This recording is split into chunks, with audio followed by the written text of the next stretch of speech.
stays on. Oh, okay. And so you don't have to hold.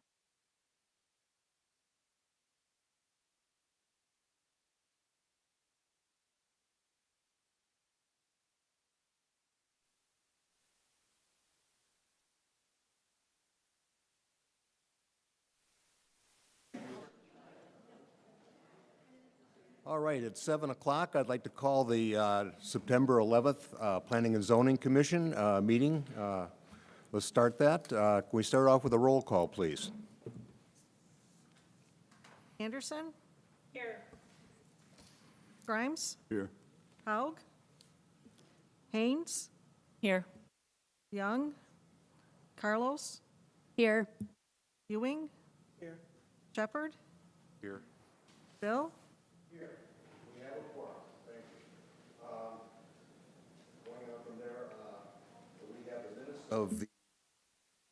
We have the minutes of the July 10th, 2025 regular meeting of last month. Commissioners, any questions? If not, I'm looking for a motion to approve or disapprove or correct. I make a motion to approve the minutes of the August 14th, 2025 meeting. So Commissioner Anderson and Commissioner Grimes brought it up and seconded it. Grimes was second, Anderson was first. Roll call, please. Haynes? Yes. Carlos? Yes. Ewing? Shepherd? Yes. Anderson? Yes. Grimes? Yes. Bill?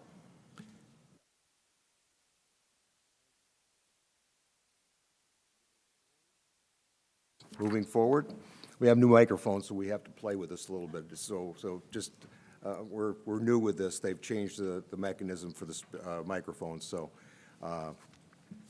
we'll work it out. Okay, the first agenda item is in the old business. Audience time. We have some audience time here, and I just wanted to bring to your attention that this is the time for audience members to speak on matters that are not on the agenda tonight. So if you are here to speak on something that is listed in the agenda, there will be an opportunity for you to talk on that later on, and you will be heard. I will call for public comments on each project as we get to it, so please wait for me to ask if anybody wants to speak.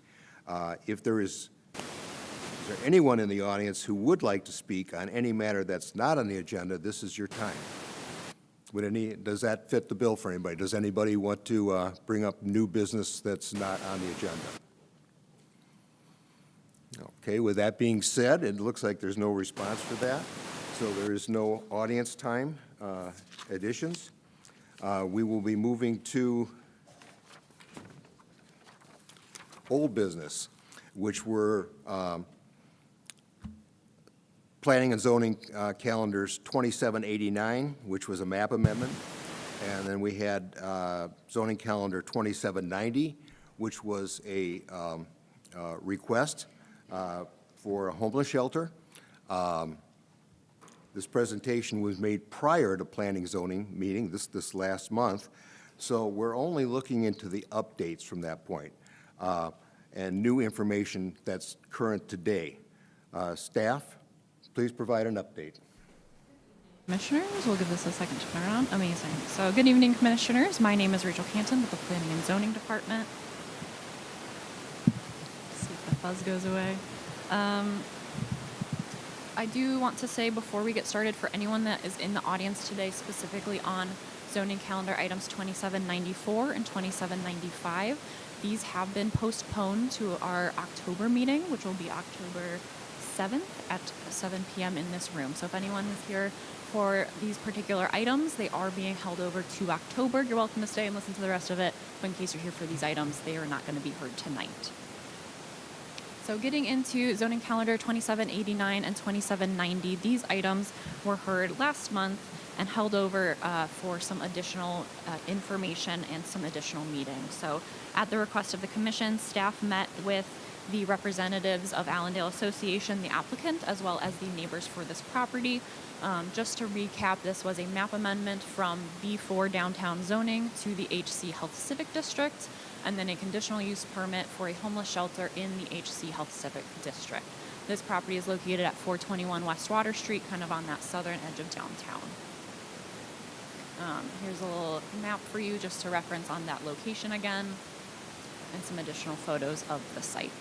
So if you'll recall, this is a operation for emergency housing for adolescent boys aged 14 to 17, similar to the previous use as a therapeutic group home, but due to the temporary nature, our ordinance classifies it as a homeless shelter. Allendale will be providing temporary housing, staff supervision, case management services to adolescent boys that are in need of emergency housing. The residents will be at a maximum 9 at a time. There will be 6 residents that can stay for up to 21 business days, so about 30 days, or 3 residents that have that expanded stay option for up to 120 days. The staffing will be 24/7, so they'll never be unsupervised, specifically supervised by a youth support specialist and a shift supervisor, as well as 24/7 access to their program manager. So these particular staff persons, their job descriptions are in board docs for your reference. That was provided by Allendale. When we met with them, they agreed to provide that information for you all to take a look at, to see how these staff, what backgrounds they come in addition to that training that they receive. So over the last month since we last discussed this item, we met with Allendale about 3 times and met with the Ramirez family once. In our meetings with the Allendale Association, they agreed to develop a safety plan. This will be agreed upon by the police department as well as Allendale. That'll kind of outline the different procedures and policies that they have in order to keep residents safe and the neighborhood safe. So some items that could potentially be in this safety plan would be portions of the Allendale program manual, their camera policy, their emergency management plan, their client handbook, things like that. So they've provided a couple of those documents. Those are uploaded into board docs for your reference, just to take a look at what potentially could be in that safety plan. That would be developed later on with kind of the assistance and collaboration of the police department.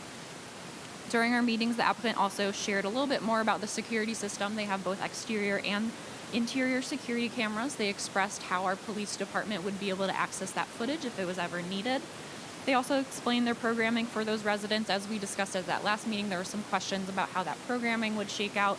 The programming will be structured 6 a.m. to 10 p.m. Clients will attend school, online or in person. They'll engage in educational programs with the site staff and do other activities throughout the day. The applicant also shared that with the clients that come in, they do have discretion on accepting those clients. So if they stated that if a client is referred that has a history of behavioral problems or other concerns, they don't necessarily have to accept them because they don't have the capacity to care for someone with those specific needs. So they are able to refer them out to other forms of housing if there is a client that has some behavioral issues, since this is not what that service is for. Again, they stated that the facility will be staffed 24/7. They stated there'll be 2 staff persons during the day and 1 staff person at night. They also stated that there will always be a vehicle present. That was a concern that came up as well, is if in the evening, if something happens and someone needs to be picked up or driven somewhere, there needs to be a vehicle available at all times for that to occur. The applicant and the police department were both favorable to regular meetings, so that is something that you see in the updated conditions, was that they'll meet regularly once a month for the first 6 months, and then regular meetings after those first 6 months. The applicant has also provided some of those written descriptions of staff education and the background, so that's what you'll see in board docs specifically for the youth support specialist and that shift supervisor. And then they've also expressed that they are in contact with the business across the street. So there is a parking lot across the street for 415 Washington. They are looking into getting a lease for about 6 parking spaces across the street so that their staff persons can park over there and then just walk across the street to help avoid that use of that shared driveway and that back parking area that was raised as a concern in that last meeting. The applicant has also stated that they are willing to consider fencing that backyard area, of course with the kind of alternative parking situation sorted out both the applicant and the neighbors have expressed interest in the metered parking outside on the street to be turned into perhaps permit parking only. That is not something that the planning and zoning staff or commission have control over. That's something that would go through that city council for approval, but wanted to share that that was something that they had expressed interest in. I do want to dive a little bit into some of the conditions that have changed since we last met in August. So the first condition is that the applicant must meet monthly with city officials for the 6 months. After 6 months, they will meet regularly. The city staff must be identifiable as staff at all times, so that could be a shirt or a polo or a lanyard, ID, some sort of way for if police are called or someone else is called to the site, that they can quickly identify who is a client and who is a staff person. Third is a written safety plan and policy developed and agreed upon by Allendale and the Waukegan Police. Again, some of the things that would be included in that is their camera policy and how police department can receive that footage if needed, the curfews, how things will be enforced, emergency procedures, client supervision, all of those things that were kind of raised. 4 is facility staff, including overnight staff, must have a vehicle available on the site. Number 5 is staff contact information must be shared and updated regularly.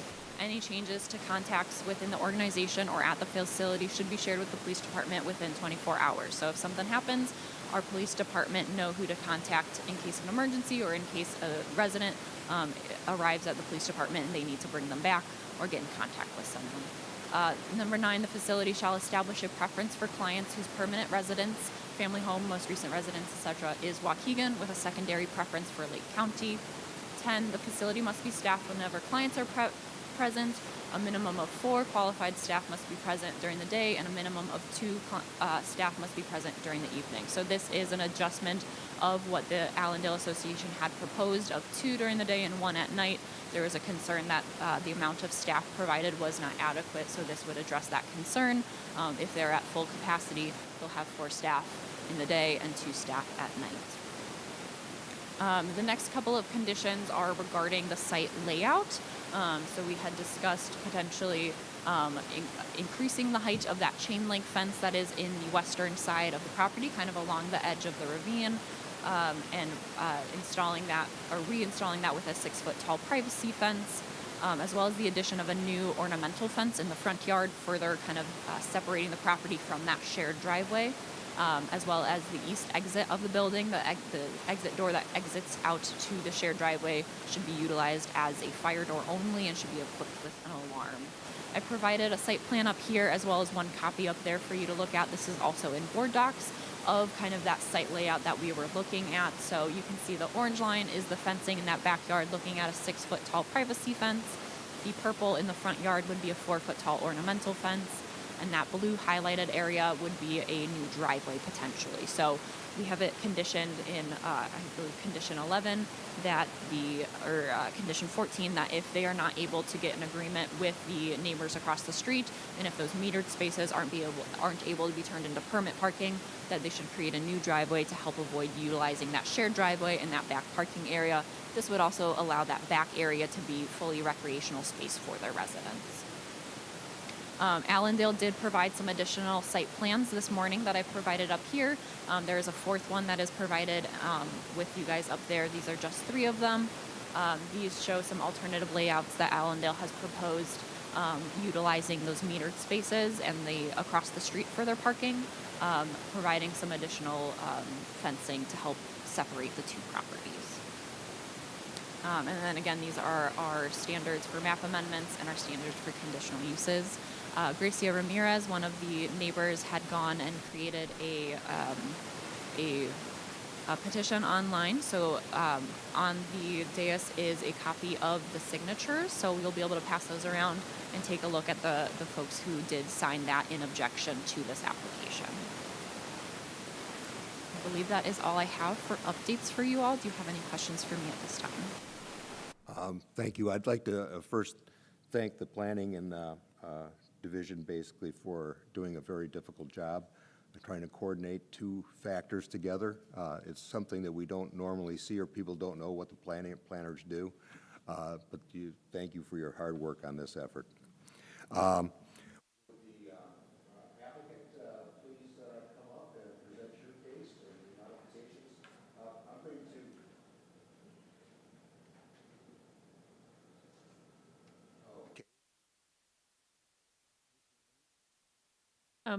The information you've presented to us, which was very nice and comprehensive and a nice adjustment to what was presented last time, has the Ramirez family seen the plan for the fence and the additional things that have been talked about? Yes, so the Ramirez family has seen this particular site plan. They have not yet seen these site plans. These just came in today, so I had not gotten a chance to share it with them. It is similar to what was discussed with the Ramirez family when we were out there. Allendale has also met with the Ramirez family, and I know they discussed some plans as well, so I am assuming that some of these site plans reflect some of those discussions that they had. But do we have anybody stating specifically that they're in agreement with them, from the Ramirez family, saying that they would be satisfied with this? They have expressed that the site plans would provide some assistance with their concerns that were raised. We have not received a statement that says that if these were all executed, that it would be something that they would support. We have not received that confirmation. Okay, thank you. Any other commissioners have any questions for staff? Okay, could I please invite the applicants to, anybody that's going to give testimony, if you could come up all together, and we'll swear you in one time.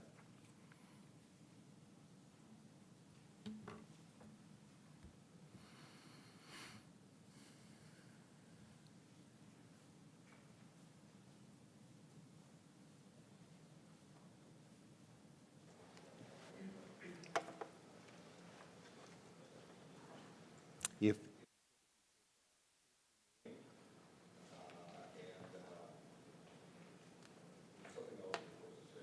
Just swear them in, they don't have to state their names.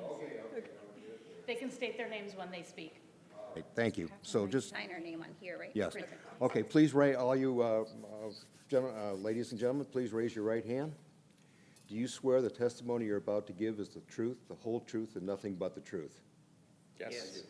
Thank you. Whoever wants to speak first. Hi, good evening, members of this commission. My name is Jason Keeler. I am the president and CEO of Allendale.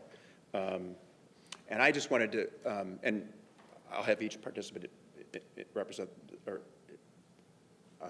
have each one of them introduce themselves when they speak, correct? Yes. Okay, thank you. However you want to do. Okay. I wanted to just really quickly begin, because I wasn't able to participate at the last hearing, was to try to just really kind of have an opportunity to review and really emphasize the longstanding relationship and commitment that Allendale has had with the city of Waukegan. We really have a deep roots with this community and have had for more than half a century in terms of supporting youth, young adults, and families. And that I wanted to try to take the opportunity to just emphasize that all of our programs across all of our locations at Allendale are really designed to prevent families from being disrupted. And when that can't happen, if for some reason a child has to be or a young person has to be removed from their family, our goal shifts directly to how do we get them back together? How do we reunify kids with their families, and how do we help them integrate back into their community? And so about a year ago, Allendale took a pause and made a very deliberate and conscious choice to reevaluate, particularly in this community, the programs that we had at the time that we were operating. And really wanted to take a good look at what populations that we're serving and what populations are best suited for being in a residential, in a community area. We have other programs. Our main campus in Lake Villa is really designed for kids with more, and young people with more severe traumas and severe mental health issues. We recognize that's not the population that really is best suited for this kind of environment. And so when we did that, we looked and we thought, how can we best optimize the properties that we do have? But more importantly, what are the needs of this community? How can we use and leverage what we have in this long-standing history with this city to help support a need that is currently? And so when we started to look at that, it became kind of clear right away. We all know there has been a staggering increase in the levels of homelessness in this county in the last 2 years. And we also know that there's a particular concentration in this particular city in Waukegan. And so for us, it was like, there's our goal. And that is our goal. We see our goals aligned with yours, and that we want to look at responding to and preventing homelessness by helping youth and young adults get back to their families. And if that can't happen, we want to help them finish school, connect them to the benefits they're eligible for, help them gain employment, and then obtain permanent and safe housing so that they won't be homeless. And so we really do see that what we're doing and what we'll talk next about is, again, a real quick review of this particular program. But our ultimate goal that I wanted to convey is that it's to prevent homelessness and keep young people and families together when at all possible. Thank you. One protocol that I failed to mention was that after you speak and say your name, there's a sign-up sheet there. Make sure you sign that before you leave so we have a record of it. Thank you. That stands for all the agenda items.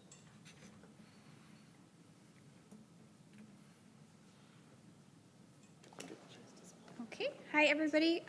You guys met me last time, but I am Maribel Venus, the program manager for our STAR program. I wanted to thank you guys for being here again today. So I know that Rachel went over most of these points, but I wanted to really highlight them because it is very crucial to understand that our program, like Jason said, is being refocused in this particular unit because of the population being served. So our program is seeking to use the unit as an emergency shelter, again, for 14 to 17-year-old boys that are in crisis. So we are seeking to avoid that homelessness for them and eventually the chronic homelessness. Our program is going to be funded through DHS, through the arm of the Comprehensive Community-Based Youth Services. And the goal is to really promote safety, well-being, provide the resources that they may need to, again, be able to prevent that long-term homelessness. And then just as a reminder that our unit would be no more than 9 youth. Ideally, what we're thinking, or not ideally, but what we're anticipating as far as referrals is that we would have no more than about 5 or 6 kids at a time. Obviously, we can't say that for sure, but our maximum would be the 9. And then the maximum amount of time that they would be able to stay with us would be 120 days. So during that time, we would have a very extensive routine for them that may involve school, whether it's virtual, in person, activities in the home. So that might be cooking classes, life skills, learning how to write a resume, learning how to cook, clean, do laundry, things that maybe they don't know how to do at home for whatever reason. And really being able to connect them to the appropriate resources that are out in the community beyond our scope. Our services would be 24/7, so we would have staff there at all times that would provide that support to them. Beyond the staff for our youth support specialists, they would have access to myself, and then the case manager and a shift supervisor as well. Above that, they would have access to Dr. Eric, who is our director, and then Jason, who is our president. So again, just wanted to emphasize that the program's goal is really to focus on that prevention. Most of our kiddos that are going to be coming to us are not truly per HUD homeless. I want to emphasize that. So per HUD, if you are couch surfing, if you're coming from a home that's not safe, you are not truly homeless. So most of our kids are not going to fall under that umbrella. And that's what we are trying to avoid long term. So thank you. Glenn. Hi, my name is Glenn Phillips, Vice President of Facilities and Grounds. I just wanted to take a moment to thank Noelle and Rachel and her team for kind of helping us meet with the Ramirez family and figure out a plan that would make them comfortable with us being next door and figuring out how we can make this work.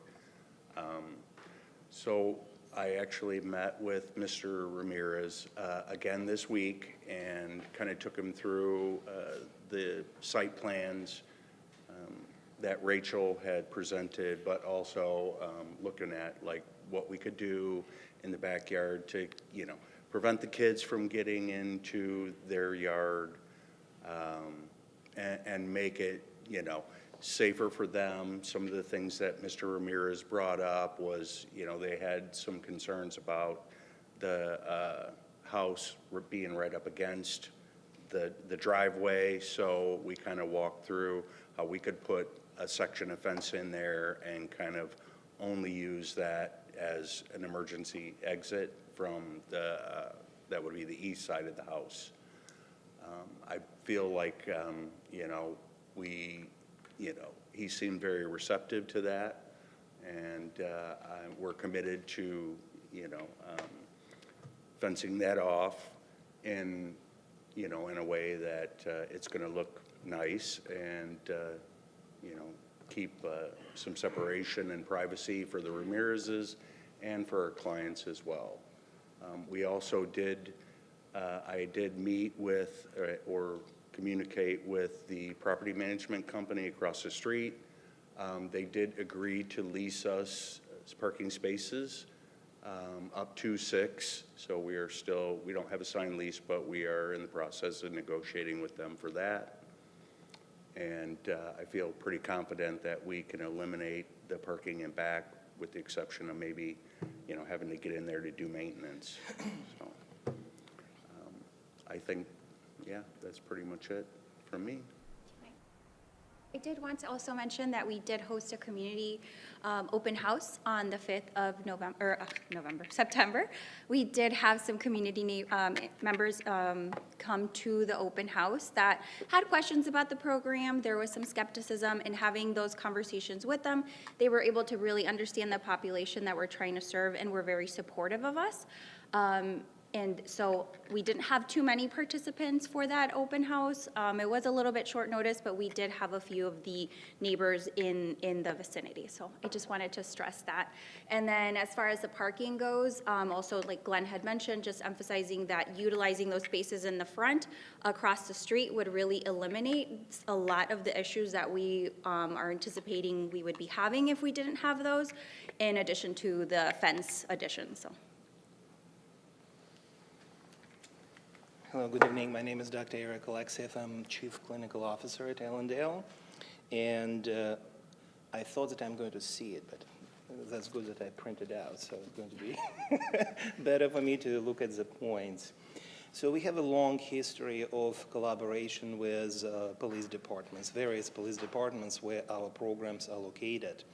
And we do actually have ongoing relationship with Waukegan Police Department, and we do commit to, as identified, monthly meetings with police, city representatives, as well as anyone who would like to join us and provide some feedback or work out some, potential situation we might come across. We will absolutely provide contact numbers. Maribel Vinas, who is a program manager, and me as a next level of supervisor for the program. Actually, Maribel and myself are available via consultation pretty much 24/7. So it's going to be an additional support to local authorities and also our staff. Our program is going to be in full compliance with state and federal requirements, such as like fire safety, various licensing type of requirements. We will have our staff easily identified, as it was mentioned earlier, whether it will be some sort of polo with our logo, but definitely to have Allendale ID on each individual, our staff members to, demonstrate I'm staff, and, police could have very, easy communication with our staff. Now, our agency have a very comprehensive kind of package of various policies and procedures. All of the staff who are coming into the agency going through rigorous screening before employment, such as fingerprinting, background screening, and then we have 2 weeks of orientation to the agency, which is, policies and procedures focused on how we're operating, why we're operating, what to do, what not to do. And then after this, we do have additional trainings each staff is going through specific to the program. I know that the question was before whether we have like a tele type of video training or we have actual trainers. So we do have trainers, and we're utilizing a variety of different modes of training of our staff. And another thing which is very important, apart from training, we do utilize things like competency checklists. We are seeing with our staff is actually going to be like retaining information and then applying what they've been taught into their performance in the unit.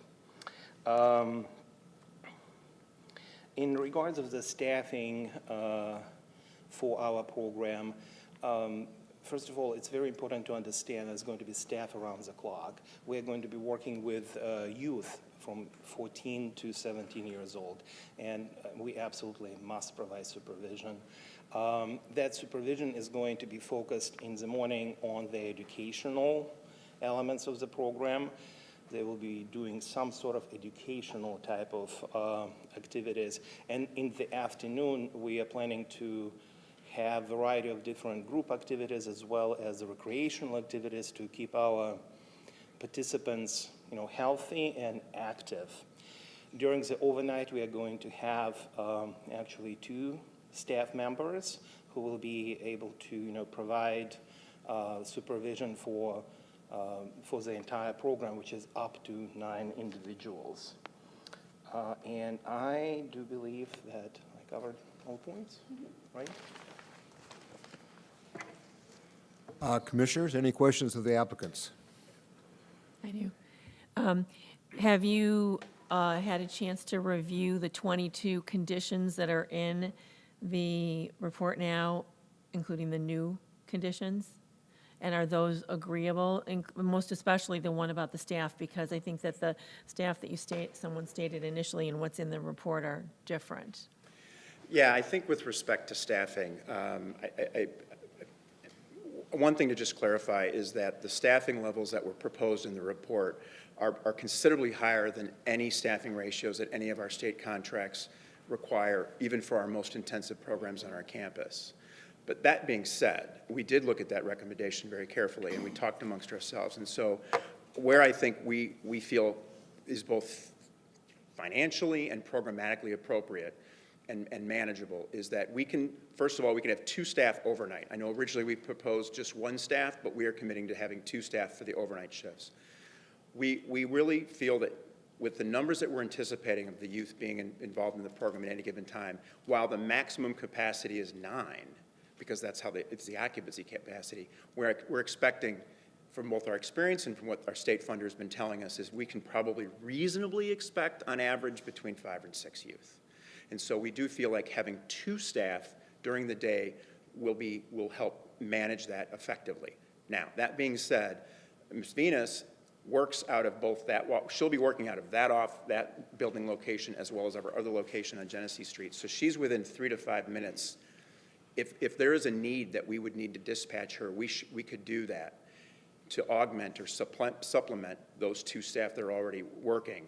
And in addition to that, as an agency, we have an on-call and as-needed protocol where we have people on backup. So if the need would arise or if the circumstances would warrant it, we could call in additional people or redispatch people from one of our locations to further support this location.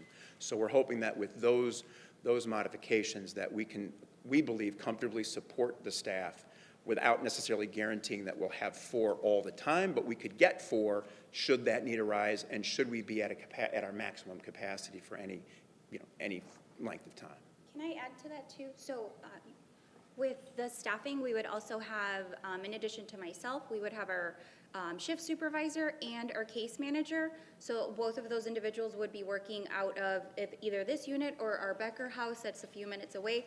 And so if needed, they would be able to get there very, very quickly in addition to our campus support. So it would be our youth support specialist, case manager, shift supervisor, myself, and then beyond that, the support from campus. Commissioner Anderson, did you have a question? You currently have a unit in Lake Villa that can house 5 people in this program, is that correct? For this program? For the STAR program? I don't know that it's 5. We have 4. We've had 4. And I'll be honest with you, it's what we've been utilizing for that program on our campus has been really what was meant to be an apartment that we've used for families. So it's not ideal conditions, and that's what, working with the state and this, when they approached us about expanding that, it made sense to put this emergency shelter in that, take those few beds, those few spaces, and all concentrate them here so we can mobilize and utilize our staff most effectively. The unit on our campus really would not allow to do some of those life skill classes that we're talking about, so like the cooking, cleaning. We don't have a space to do any type of laundry there. The cooking is very minimal. There's no stove, so it's hot plate, microwave, those types of meals. We're using the, what's it called? Air fryer, sorry. And so really, that would not be ideal, especially if we're looking at the house being at capacity, so. Okay, and then I have another question. You saw the need for Waukegan youth. Is there a preference being given to Waukegan youth? Do you anticipate most of the residents will be Waukegan youth? Can you talk a bit about that? I think the short answer to your first question is absolutely. We always try to, our desire is always to work with kids and families that are the closest to us. It makes the work easier. It helps that reintegration more successful. So, of course, our preference would be Lake County and Waukegan referrals. That being said, the referrals will be coming from the DHS, the CCBYS program. And so the referrals could come from other locations. We don't. But absolutely, we would certainly want to jump and serve readily anyone that's most local to this county. Commissioner Haynes? Yes, so if we were to make a motion to move this forward to City Council, you would be asking for condition number 10 to be revised to state that the number of, there would be a minimum of 2 qualified staff present between 7 a.m. and 11 p.m. with access to 2 additional staff as needed, and a minimum of 2 qualified staff between 11 p.m. and 7 a.m. Is that the way that you're seeing this? I think we could, yes, it would be 2, it would probably be with access to 3 additional staff that could be readily dispatched. So 2 for during the day with 3 that could be dispatched locally if need be, and then we are committing to having 2 overnight, just having 2 staff there during the overnight hours. Okay, thank you. Any other questions, commissioners? All right. Thank you for your testimony. Let's see. Is there anyone from the audience who would like to give testimony on this matter? Since this is a continuation of the original public hearing that we did last month, we will be hearing new information, issues, and concerns only. In other words, we don't want to go through the same testimony. Not that it's not important, it's just that to expedite our calendar, we would like to make this clean cut just with the new information that's pending on this. Please refrain from repeating the same statements you previously made. We're going to limit this to 3 minutes like we did last time, so if you come up and give testimony on your concerns, we'll limit it to 3 minutes. And we've got a timer for that, right? Okay. Okay. So anybody that would like to speak for or against, please come up and raise your right hand, please. I'm going to swear you in. Do you promise the testimony you're about to give is the truth, the whole truth, and nothing but the truth? I swear. Thank you. Please state your name. My name is Grecia Ramirez. This is Francisco Ramirez, my father, and Maria Ramirez, my mother. I would like to hand out some things for you guys before I start my 3 minutes, if I may approach you guys, just to hand this out. Yes. In addition, I would like to ask Rachel if she can put up the pictures of our property line. And just for the sake of time, I did write something up. So Good evening. During this review, the Ramirez family and representatives from Allendale and the Zoning Commission discussed key issues: property rezoning, staffing, and access to leadership. I would like to outline our thoughts on the options presented. So the Zoning Commission did provide with 3 options. Not sure if they are currently here. However, one of the options provided to us was with the shared driveway, this fencing in the back. So this particular option does not allow for proper maneuvering of our vehicles. We would probably be hitting the fence. So we are requesting for an adjustment to this option. So we were provided with 3 options. Option C, so our family prefers this option with a need of modification. We are requesting exclusive access to the shared driveway, along with a fence installed from 3 to 4 feet into Allendale's property for vehicle maneuvering and privacy. We are asking to relocate the basketball hoop and remove the bushes to create an emergency exit for residents to use the emergency door facing the Ramirez property. Regarding staffing, in our recent meeting with Allendale, it became clear that many important incidents over the past 30 years have not been effectively communicated to leadership. This included residents engaging in inappropriate sexual behavior on the Ramirez property, hidden marijuana leading to pet hospitalizations, vehicle vandalism during basketball games, and residents being excluded until the Ramirez family intervened. These events reveal significant issues with staff supervision and training. And then our last point consists of access to leadership. During our meeting with Allendale, we discussed the significance about being a good neighbor.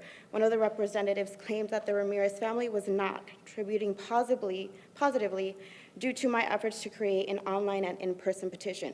It's crucial to highlight that Allendale did not approach the Ramirez family until after the first council meeting. And the Ramirez family only learned about these discussions through and the required legal notification. So our request is that we meet minimally 4 times per year in person with current and future Allendale leadership, including CEO and community policing representatives. And then in the letter, there's also the requirements in terms of the properties that I listed previously as well. So we thank you for your time. We kindly ask you to consider these requests, as this is our home. We have been residing here for 30 years. Thank you. Thank you. Commissioners, any questions?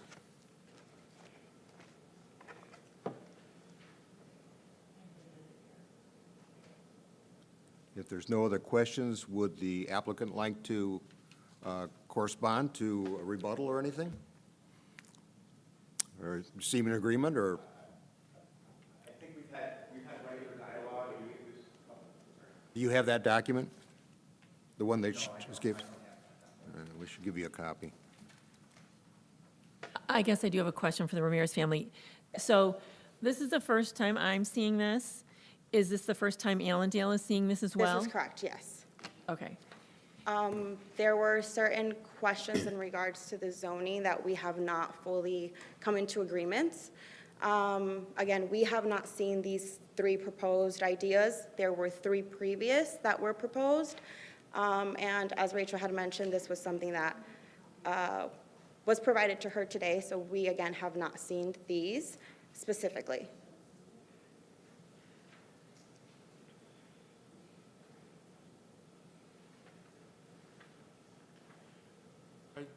I actually did have a question about the position of the fence 3 to 4 feet onto Allendale's property. The property line from what you provided looks like it goes straight down the middle of the driveway. It does. So right here on the right-hand side picture, as you can see where the grass or the trees are, that's kind of the beginning of our property. So we really only have that middle section as seen on the picture to maneuver out of our driveway. So we are asking for, again, a portion of their, if they are planning to do fencing, just to separate the properties, if we can have a little bit, just so that we can safely maneuver and not hit their fence. Because again, that little section right there does not adequately allow us to go in and out of our vehicle, out of our property. Commissioners, any other questions? You're asking for the only access on that road or on the driveway? So they have mentioned fencing.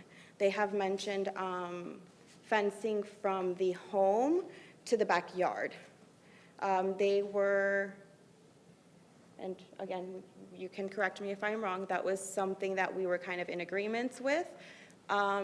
However, we are asking for the entire property to be fenced due to the fact that there will be individuals, more so the residents, that will be coming in and out. So due to HIPAA, we don't have access to who those youth will be. And so for privacy purposes and to avoid the need to call law enforcement because there's a minor or a youth, someone to fully fence that area, we understand that that causes essentially who gets the right to use it. So that is what we are asking for them to consider. I guess I'm having a problem. If you're asking for exclusive use of the driveway, and then you're asking for 3 to 4 feet of their property so you can turn your car around, that doesn't seem like a quid pro quo arrangement. Am I understanding correctly? That is what you're asking? We would prefer to not continue with the homeless shelter. However, we are asking for there to be a fence to divide the properties and to provide privacy. So yes, and then to have full access of the current driveway. I understand the fence, but the location of the fence, you're asking for that. So right now, because it's a partial, so half of the driveway belongs to them, half of the driveway belongs to us. Yeah. So they could put a fence in the middle of what is the current driveway, right? However, that would mean that neither they or us would have a driveway. So we are asking for the use of that driveway. But you're also asking for 3 to 4 feet of their property. Since there's no fence there now, how do you maneuver your cars now? Do you put your cars into their property to maneuver your car out the driveway currently? Yes. Okay. But you are asking them to give you basically exclusive use of that driveway. When people, I'm a realtor, and there are people that I buy houses with, or people who sell houses, who have a neighbor who have a shared driveway. And it's something that you're asking them to relinquish their property to you, even though it won't necessarily be on a title or anything like that. You know, common use ultimately can turn into permanent ownership. And I think that it is kind of like Commissioner Anderson stated, not a quid pro quo situation here. I don't know how Allendale feels about it, but it doesn't seem like, I think that they are trying to accommodate the situation by putting the fence. My understanding from the last hearing that we had, the issues were not only the driveway. My understanding was it was primarily the access that the residents had to your property, the comments that were made to you as a young person, the harassment that you received, and that to me seemed like that was the primary issue, which a fence would help solve. Parking was not ever really discussed as a big issue with having this facility there, so I feel that this is just taking it a little bit beyond the scope of what was initially presented to us as the issues. So the issue Commissioners, is, Commissioners, if I may jump in for just a moment, I would just like to clarify that it's a little hard to see when it's up there, but if you have it in front of you on the computer, you'll be able to see that the darker line is the property line, and I'll go back to this photo as well. That line in the asphalt, approximately 2 feet to the right of that. You can kind of see where the faint bushes are. That's kind of where that property line is. That asphalt line is a little bit into their property.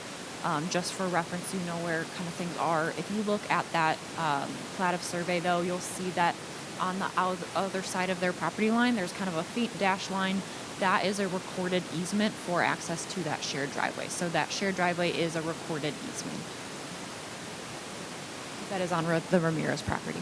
I'm not sure what that means, Rachel, to be honest. I mean, It basically like legalizes the fact that they're sharing the driveway. Right. It's not just a, hey, I'm going to use your driveway just because we verbally agreed to. Yeah, I asked Rachel to clarify that the property line is not actually down the center of the driveway. It's on the far side of the driveway against the Allendale building. So the driveway belongs to the Ramirez family, but the Allendale property has a recorded easement to use that driveway for ingress and egress.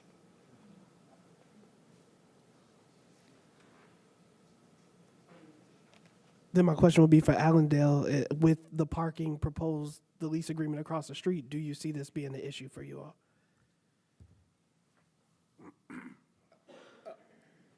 I don't think so. I mean, our goal, and I think, you know, some of the plans that were just submitted today, that we submitted earlier today, were ones that actually Mr. Phillips and Mr. Ramirez walked through the other day together. And so those, I don't think they had the benefit of seeing them drawn up the way that we did, but these plans were done in concert in consultation with Mr. Ramirez on site with Mr. Phillips.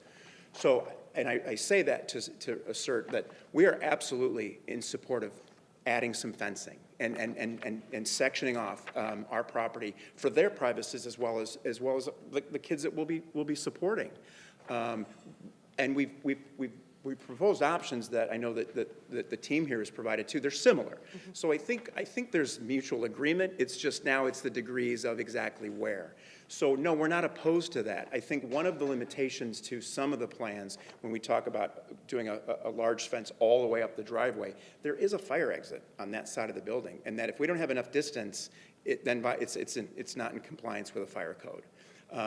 But we've got ideas of extending the fence on the other side of the property to give, like, more utilizing our front yard. That'll give our kids more space on the other side, so it won't be butting up against the Ramirez family property as well.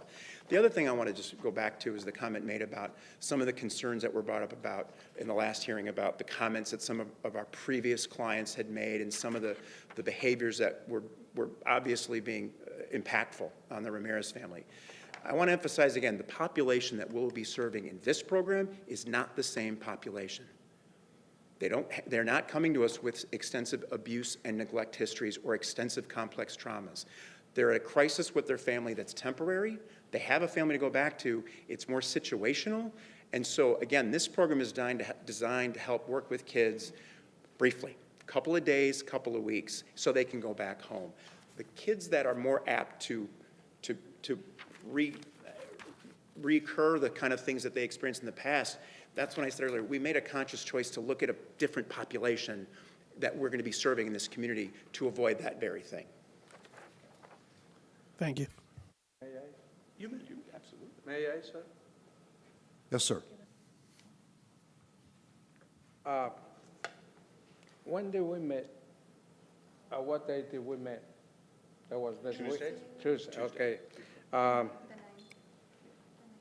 We met Mr. The other day. We talked about the fence, see?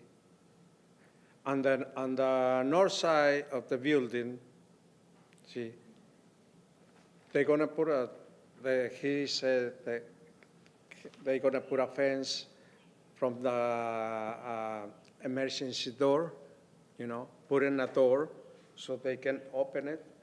In the case of a fire, they can get out. See, they can get out now. On the east side of the building, see, that's where the fence is going to start, 6 foot of fence or 8 foot of fence. We didn't talk about, I mean, he mentioned something about a door, so they can access the garbage containers. But there's another issue, too, that they have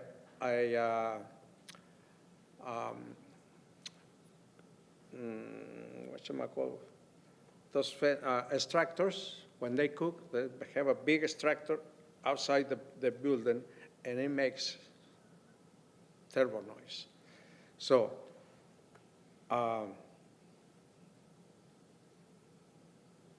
my daughter was saying, you know, on the south side of the building, which is the, you can see the line of the black asphalt, you know. That's where we talk about it. We didn't agree, I mean, yet. I don't know if they agreed to allow us to have that piece of their land, of property, so that we can get out. But other than that, the reason, ma'am, you mentioned that was only two things that we refer to. We refer to that the garbage, those kids, they just throw the garbage in the containers, and the garbage flow to my yard. Now they have a basketball pole, and when they come out, or when they brought it out, they play, and the basketball, the ball always jump on my yard or in my cars. My wife mentioned that at one time they broke our window, our mirrors. So, I mean, we hope that this is not going to happen again if we come to agreement, you know? But of course, it's going to have to be on writing. Okay? Could I address some of the concerns that you mentioned? So in regards to the basketball hoop, we did discuss removal just to kind of avoid any situation with that. Beyond the fence, the basketball might still, you know, go over on their side. So just eliminating that for the sake of everybody. And then in regards to the garbage, we looked at different options, getting replacements for the garbage. If there's any holes, obviously raccoons, squirrels are gonna get in. So that was one thing, just replacing them in general. And then two, acquiring, there's devices that we can add to the garbage where they get locked. We talked about staff being the ones that are removing the garbage from the unit to ensure that the participants are not the ones, you know, leaving the garbages unlocked, throwing it on the side. And then in general, maintenance doing a more routine routine cleanup of the unit. Because we are right up next to the ravine, things are gonna, you know, blow into the area. Other people are coming into the vicinity, which one, with the fence, we might be able to avoid some of that in general, but two, you know, we have no control over who's kind of tossing garbage if they're just in the community. But having maintenance do more routine checks as far as that goes would eliminate some of those garbage concerns as well. I just wanted to address Gracia's comment about where the fence is at. So when I met with Francisco, Mr. Ramirez, we did agree to move the fence over to the corner of our building, which does give them access to about an extra 4 feet of our, you know, property so that they can turn around. And I felt like Mr. Ramirez thought it was, if you look, like Rachel was saying, our property is basically right on the edge of the asphalt along the east side of the building. And we agreed to move the fence over and butt it up directly up against the building to the west. So that does allow them a little extra space. We felt pretty comfortable that they could back out of their spots and get out easy enough. So instead of putting the fence at our property line. I have a question for planning and zoning staff. If we were to approve to move it from B4 to HC, the only thing in that block to the ravine then would be the Ramirez family's home that is not HC, correct? I believe that is correct. I'll have to refer to the map to tell you for sure. Looking at Google Maps, and I'm looking at the diagram that they presented. And I guess the reason I'm saying that, I kind of came in tonight after looking at everything, listening to the testimony last week, of making a motion to deny this. And partly because I feel like we keep cherry picking things and having something that is zoned for one use in an island. But in fact, in this case, it's not an island. And unfortunately, that leaves the Ramirez family's property in an island. But it does make sense in some ways, from a zoning perspective, to go to a HC use. I think the thing that was maybe most swaying for me is that you see Waukegan as a high need for homeless youth. I agree, I'm very aware of that. And I do think we need to take care of our youth. They're already in a tough spot and with no place to go and farther away from home. It probably makes it even harder. So, thank you for the clarification. I'm leaning in a different way. Commissioners, any other questions? Commissioner Anderson, if I may answer your question in regards to the current zoning. So yes, technically the current zoning is more so the commercial. There are residencies in front of Allendale's property. I would like to emphasize that we understand it is Allendale's property, and they have the right to do whatever it is that they see fit with this property. We are attempting to come to an agreement. Again, our issue is more so privacy.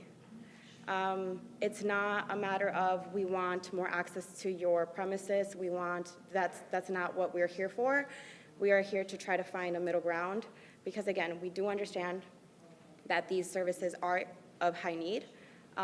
We're just trying to find a middle ground for both of us. Well, and it looks like you have already done a great amount of that work. So I think the fences that are being proposed, and I'm sure we can figure this out. We would hope so. Thank you very much. Thank you. Just one last quick question. If we could just quickly go over, you have in your option sheet here that you've listed here. So they are already doing two. It's not along the entire side, but as he said, you have fence, building, fence. So it's in essence, you have that privacy. So they've accommodated item number 2. As far as the maneuvering, it seems like your father spoke to the gentleman from Allendale, and the position of the fence that Allendale has proposed, which is actually at the end of the building and not along the side of it, seems to accommodate the vehicle movement. They just said that they were going to remove the basketball hoop. So item number 4 has been accommodated in your proposal. As far as removing the bushes and creating an emergency exit, I believe the gentleman said there's only certain things you can do to accommodate the fire code. So really, the only one that is not being accommodated here today and things that have already been discussed is the exclusive access to the driveway. And it seems to me that they're not going to be using that driveway because they are putting the fence there, so they would have to go down your driveway, around the front of the property to get into the building. They have the parking across the street that they're working on. They have talking about putting a new driveway in. So I feel that even though they're not stating to you that you will have exclusive use, you in essence will have exclusive use. Do you think that the things that I'm stating are satisfactory to this proposal that you've put forward? There are two other factors that I would like to address. One is meeting with them at least minimum 4 times a year. Again, just to ensure that we are in agreements with certain things. There hasn't been any other issues, as previously mentioned. There were instances or incidents that CEO Jason was not aware until we met this week. Incidents that have been occurring for the past 30 years. So we would like to be part, and we would hope to be welcomed into those meetings. Yes, some of the requested items have already been discussed with Allendale. I took the opportunity to provide these in writing for you guys so that you knew our position, and more so it was in writing. So I do agree that in certain of the requested areas, Allendale has been working with us, but more so to it be in writing in our request. This is why I provided this documentation for you guys. Thank you. If I may, just real briefly, to that last point, and I don't know if the letter I sent you, Rachel, got included in the packet, but I did send a letter earlier that outlined some of our efforts, that included some of the stuff that's been referenced here tonight. I just wanted to go on record to say we're absolutely committed to continuing to meet and communicate with the Ramirez family. In fact, they're offering quarterly. We were thinking more monthly. Maybe that's too much, but the hope is, and I acknowledged with them when we met that we probably should have communicated with them sooner.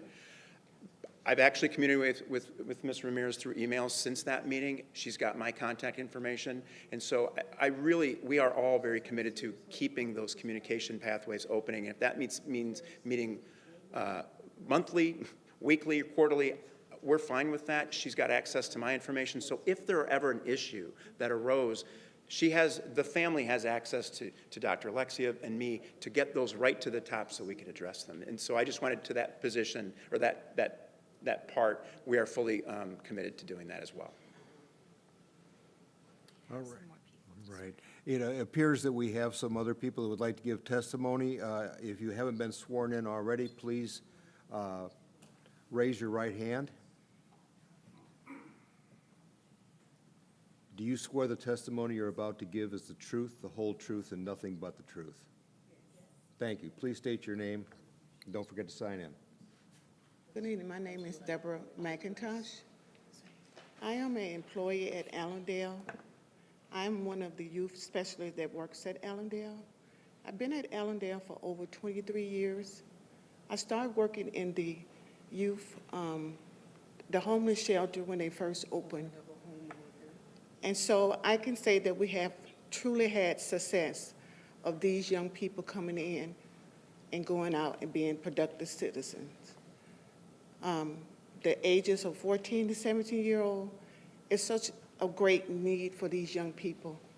The young lady asked me here, is there a great need? Yes, it is. It could be my child. It could be your child.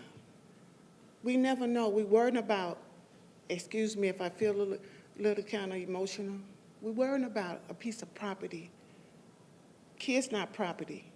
They're kids. They're looking for somewhere to live. They're looking for people like me to help them, all of us as people, to help them along the way. How we do that? By coming to a common ground and making a common decision. I'm not saying that the person that lived next door wasn't affected. I can't say they wasn't. I don't live there. But what I do know, I have worked there before. And I think Allendale is trying to give all access to every need, the need to make sure that everyone is safe. Not just the people next door, but us as well, the kids that's in the house. They want everyone safe. And that's our goal. I work there. I'll be one of the ones, and I follow the program. I do what they ask to do. I follow all the procedures. The kids know, if Ms. Deborah said, you got to do it. You know, we're not bringing kids in. I hear the talk about the kids and their behaviors, but we're not bringing those type of kids anymore. We're trying to get these kids before the world gets them. And so when the world grabs them, what can we do with them? And then you got the jails just overflowing and overflowing and overflowing. But if we get them now, we got a chance. It's a chance for these kids to make it. Somebody grabbed me. I lost my mother at an early age. I was 12 years old. But somebody grabbed me and say, I'm going to make something out of her. And look at me today. I'm not a statistic. I work for a living. I earn this living. I live in a beautiful home just like everybody else here. I have a warm bed. My kids are well educated.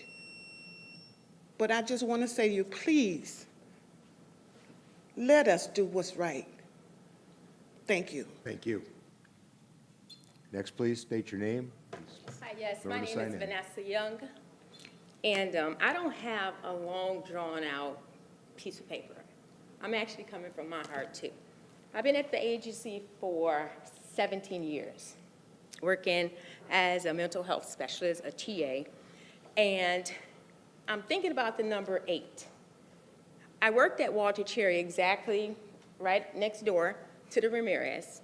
I remember Milo, their dog, and all of that. So I do have that relationship, that connection with them. However, I understand their frustration. But again, like our team just stated in front of everybody, whether it was Maribel, the CEO, it's totally different, okay? Again, I think about the CEO that we have. We didn't have that CEO when we were over there. That was, what, 8 years ago? We didn't have that same CEO. He's a totally different person, and he's no joke when it comes down to these children and running a program. 8, for me, is the number of new beginnings, okay? When we left there, it was 8 years that I was there. And the thing that I want to say to the Ramirez family, 8 is the number of new beginnings, and I have to say that I want to ask for a second chance. Everybody's entitled to a second chance. And that's the thing that I want to say to the Ramirez family. Give us that second chance. They proposed everything to you. They shared their hearts to you. They are going to accommodate you as much as possible. And again, we have a great CEO, president. We got Ms. Maribel that just joined our team too, that I know. And I can attest because I work alongside them. So again, I am here as a staff, an Allendale staff, 17 years of being here, have a compassion for children. I also have children that I have a dean of that's at Carmen School. I have a son, that's the dean. I have a daughter that works in in the school district. And again, I've been around Waukegan for quite some time. I'm also reminded, when I came in here, I saw a young man laying on the ground right here at this facility, walking in here.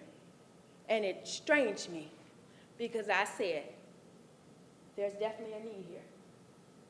It broke my heart because not only that, we see homeless people in front of our building now. They're laying on the ground. I walk in at 7 o'clock in the morning, I see people are laying on the ground in front of our building. Are they safe? Of course. But what can we do? Again, I believe in a second chance. Thank you. Thank you.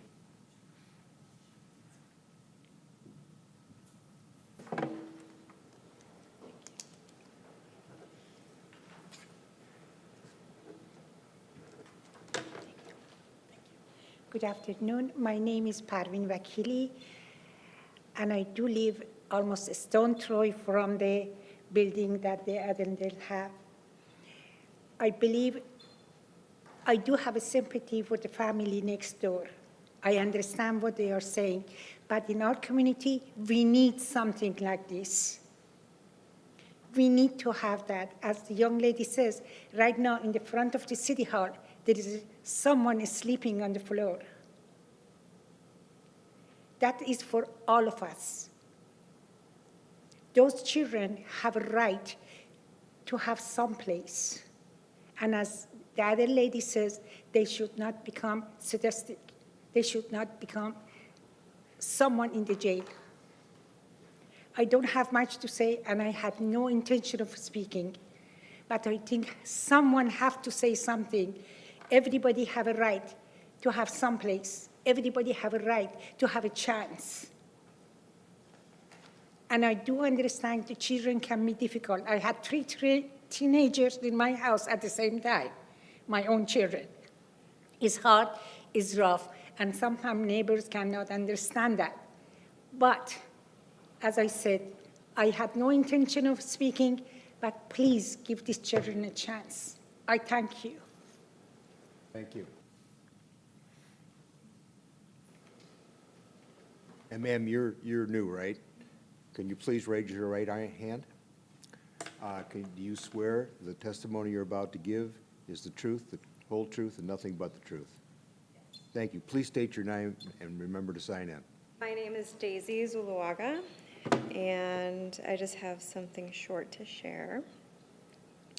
My name is Daisy, and I worked in behavioral health services in Waukegan for many years. I understand the need for the STAR program, and I understand the Ramirez family as well.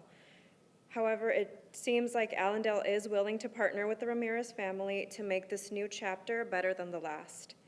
I am here to show support for the STAR program and to remind everyone about the importance of early intervention and how that can positively shift the outcomes of youth going through an already difficult time of needing emergency housing. Working with adults who suffered from severe mental illness, I learned this. Individuals who had any type of early intervention had a higher chance of being successful in the community. Being a runaway or temporarily placed anywhere outside of the home is already a traumatic experience. But with the support of this program and Allendale staff, it can be the glimmer of hope that shifts the future of these kids. It will prove to them that they do not need to be in the streets of Waukegan, that they do have support, and that they can go on to live a meaningful life. That is all. Thank you. Commissioner, do we have any questions from anybody? If not so, I would like to remind you that the job of this Planning and Zoning Commission is to give not an approval or a disapproval, it's just to make a recommendation to City Council. With that being said, I'd like to get a motion for Zoning Commission number 2789, which is the map amendment from B4 to HC at 421 West Water Street. I so move. Commissioner Anderson, I second it. Commissioner Haynes seconds it. Yeah, we probably need to say, I make a motion to accept the findings of fact and recommend to City Council approval of the map amendment for zoning calendar 2789 to move from B4 to HC at 421 West Water Street. Okay. And Commissioner Haynes, that's what you say? Okay. I second that as well. All right. Roll call, please. Haynes, Yes. Carlos, Yes. Ewing, Yes. Shepherd, Yes. Anderson, Yes. Grimes. Yes. I'm sorry, Grimes, Yes. Bill, Yes. Okay, motion carries. That's part A of the situation. I am looking at having a motion for zoning calendar 2790, conditional use permit for the homeless shelter at 421 West Water Street. Do I have a motion? Motion to accept the findings of fact and recommend the City Council approve of the conditional use permit for zoning calendar 2790 with the conditions identified in the staff report. I'd like to add 3 additional conditions that are not in the staff report, but that we discussed. That'd be all right? She wants to add 3 more conditions. Were those the conditions of the basketball hoop And the 4 times a year meeting, quarterly meeting with the Ramirez family, and modifying the requirement for staff to say 2 during the day, 2 during the night, with 3 additional staff available on call, so to speak. Okay, so we have a motion to approve. Any questions? Roll call, please. Haynes, Yes. Carlos, Yes. Ewing, Yes. Shepherd, Yes. Anderson, Yes. Grimes, Yes. Bill, Yes. Okay, motion carries. The next city council meeting will be, what's the date on that? The next meeting will be October 6th, so that is a Monday at somewhere between 5 to 6 p.m. That meeting time will be posted on the Friday beforehand on board docs, but it'll be on Monday, the 6th of October. So the Ramirez family and the, what's the name? Allendale Foundation, that's agreeable? So that's where you have your next meeting. Thank you very much. This is a good exercise in citizenship. I think it's for the better. We've made some conditions, we've modified it, and I think I wish it much success. Thank you all. Well, why don't we take a let's take a 5-minute break, because it's been a little bit long-winded here. Let's take a 5-minute break. So we'll get started at 11, or 8, let's make it 8:28. Chairman, could you call for a motion and second and a voice vote to recess for 5 minutes? Yeah. Should I make a motion? Yeah. Okay, I'd like to make a motion for a 5-minute recess, convening back at 8:28. All in favor? No, I'll second it. Okay. All in favor? Aye. Aye. Aye. We can do that unanimous, can't we? Yeah, yeah.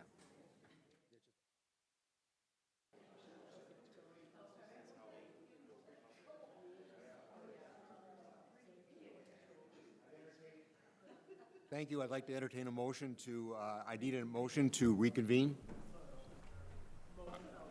Second. Okay. Mr. Ewing, Commissioner Anderson? Okay, next on the agenda, I gotta forget how that works, okay. The next one on the schedule is item 27, zoning calendar 2792, variance from height requirements required at 4200 West Gent Avenue. City? Thank you, staff, or thank you, commissioners. On a day. So 2792 zoning calendar item is a variance from the maximum fence height in the corner side yard. The applicant is Zahir Abaribiye. This is Ward 8. And here are some aerial photos.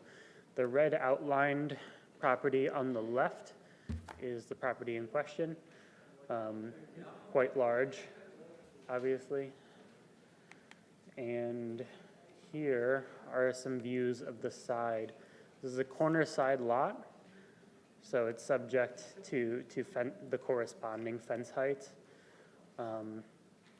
Part of the reason the applicant wants a larger than normal fence is because of the openness that's there, and just to distinguish what's their property, what's from the public right-of-way.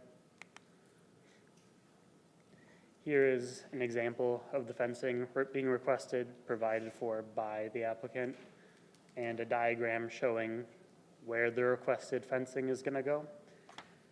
Of the fencing that's proposed, the only portion that needed the variance is on the far east side. If you see the dotted line directly to the left of that, that's the setback. Everything to the left of that, it wouldn't have required a variance, but because they're extending it further to the east, that's what triggered it. And I don't know if I mentioned, but they are going They're going for a variance for a 5-foot tall fence. It's going to be decorative, so there's no variance for from the design standards. And it is a 25% variance, so Planning and Zoning Commission has final say on it. The options are pretty binary. If it's denied, the property is to be left as is, or they can build a 4-foot tall fence in their corner side yard. And if it's approved, they can go forward with their 5-foot tall decorative fence proposal. And the findings of fact for variances. Commissioners, do we have any questions for staff? Sam, just for clarification, I'm looking at the picture that has the orange outline. Is that what we're looking at? Okay. And so the variance is for the section, as I'm looking at this drawing, that's to the right of that dotted line, is what you're saying? Just that short section that faces Mini Drive? Yes, that's the only section of fencing that required the variance. Okay. I just want to make sure. And are you saying it's because it's past the dotted line or just because it's taller? Well, the entire fence is the same height, but because it extended past that setback line, to the left of that, the maximum height's 6 feet, and to the right, it's 4 feet. Okay. So if they were to put their fence on or inside that dotted line border, it wouldn't need a variance? And that was an option discussed with the applicant, but they opted for this. Okay. I just wanted to clarify. Thank you. Any other questions from commissioners? Okay, would the applicant please, I think that's it, Sam. Is the applicant here? They said they were coming earlier this week. Okay. Hey, you can come on up. Please come up. I need to swear you in, sir.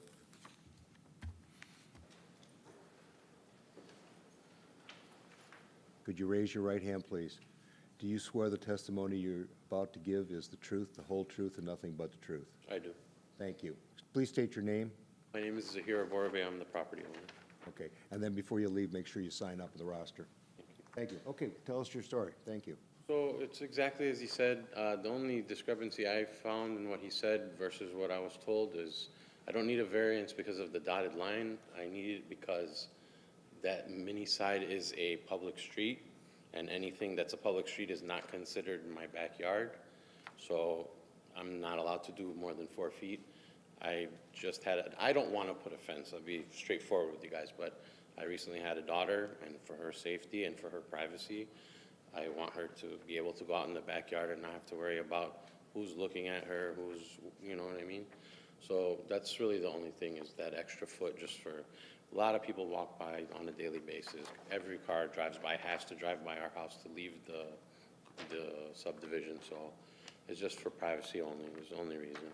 And it's gonna be just like what you see on the screen. So it's not gonna be like you won't be able to see into the yard. It just gives us just a greater level of privacy than we currently have. And that's all. Thank you. Commissioners, any questions?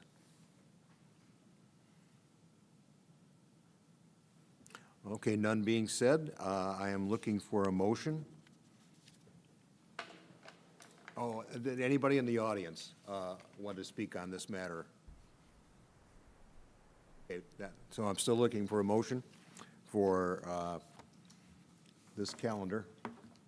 I motion to accept the findings of fact and approve zoning calendar number 2792, a variance from fence height requirements at 4200 West Gent Drive.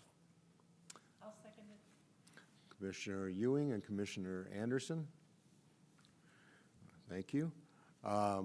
Any questions, commissioners? Roll call vote, please. Haynes, Yes. Carlos, Yes. Ewing, Yes. Shepherd, Yes. Anderson, Yes. Grimes, Yes.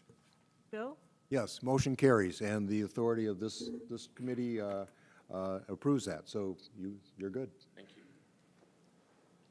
Now, the permitting, they'll have to take a permit out for that, I'm assuming? Okay, yes, you'll have to take a permit out for that. Okay, going on to the next agenda item is P and Z number 2793, variance for fence height requirements at 150 South Sheridan Road. City, who's going to present that? Good evening, Commissioners. This is 2793. This is located at 150 South Sheridan Road. This property is owned by the Puerto Rican Society, kind of on that south end of downtown. This is a variance from the fence height requirements, so similar to that application you just heard. Again, located on that south end of downtown, kind of near a ravine. The existing property is home to a 4-foot tall chain link fence, so this kind of encloses their parking area on the south side of the property, as well as kind of extends on the eastern side of their property along that parking area. So the Puerto Rican Society is proposing to update this fence to a 6-foot tall ornamental fence. So as it exists right now, it is non-compliant due to the fact that it's a chain link fence, which is not permitted in that front yard and corner side area. The height, however, is okay. So per our zoning ordinance, anything that is in the front yard or the corner side yard must be a 4-foot tall ornamental fence. So something that's kind of see-through, like a picket fence, for example, wrought iron style. So their existing fence, the fencing that's along the eastern side does extend into that front yard just a touch, and same on that southern side, it does extend. So this is the proposed fence layout. It is the same as their existing fence layout. It is just updating it to a taller fence and an ornamental style fence. So this is to help provide some additional security for their parking lots during events and during other times when they have folks parking in that southern area, as well as their main lot on the north side. Their plans are to improve the site security as well as increasing curb appeal of the site through this update. Are there any questions for me at this time? Is the applicant here? The applicants are here.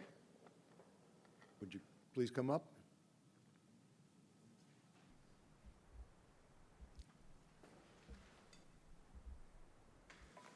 Could you, gentlemen, could you please raise your right hand? Do you swear the testimony you're about to give is the truth, the whole truth, and nothing but the truth? Thank you. Just state your name and remember to sign in the roster before you leave. My name is Carmelo Rivera, and I'm the Vice President of the Puerto Rican Society.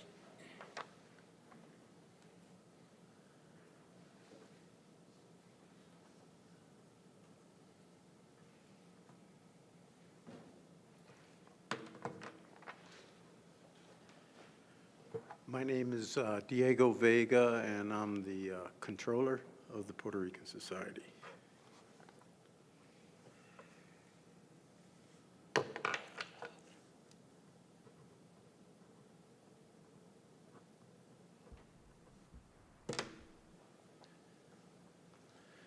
My name is Angelo Rivera. I'm digital media communication. Could you gentlemen please state your, city's told us what you want to do, anything, and there's conditions to it, so just give us an overlay of your intent, and do you go along with the conditions and everything? Okay, one of the reasons that we want to do that is for safety, especially the kids when they have a birthday party, like now with the chain link and all that. Sometimes they go outside and they try to climb the fence and all that. That's one of the reasons for safety for them. The other reason is the neighbors on the west side, they had a birthday party one time, and they had a lot of people from Chicago, and they started parking on our parking lot, and we told them they couldn't do it. So the guy that was on the other side, they jumped the fence, and there was going to be a big fire. I told them, hey, either you guys go in there or call the police. So as to eliminate that, that way a 6-foot fence, they're not going to be able to jump the fence and all that. Now with the spikes on top, right? I just wanted to add that it's an ornamental fence. It's nice and well-built, steel fence. It's going to complement the existing fence that the city has along Sheridan Road. Commissioners, any questions? I have a comment. Yes. I think you guys have done a great job of improving the building and the site, and this will be a great improvement if it's passed. When it's passed. Especially when it's passed, maybe. Given the chain link and all. And so, but thank you, because you have really undergone, I think, an extensive renovation of the exterior. It looks great. It's very inviting. Thank you. Thank you. Thank you. I'd like to mirror that, too. I can remember that property when I was a child. It was Spiegel's, I believe. I think that's where they were. And it's good to see it put to good use and kept in repair, and thank you. Any other questions, commissioners? If not, I'm looking for a motion for zoning calendar 2793.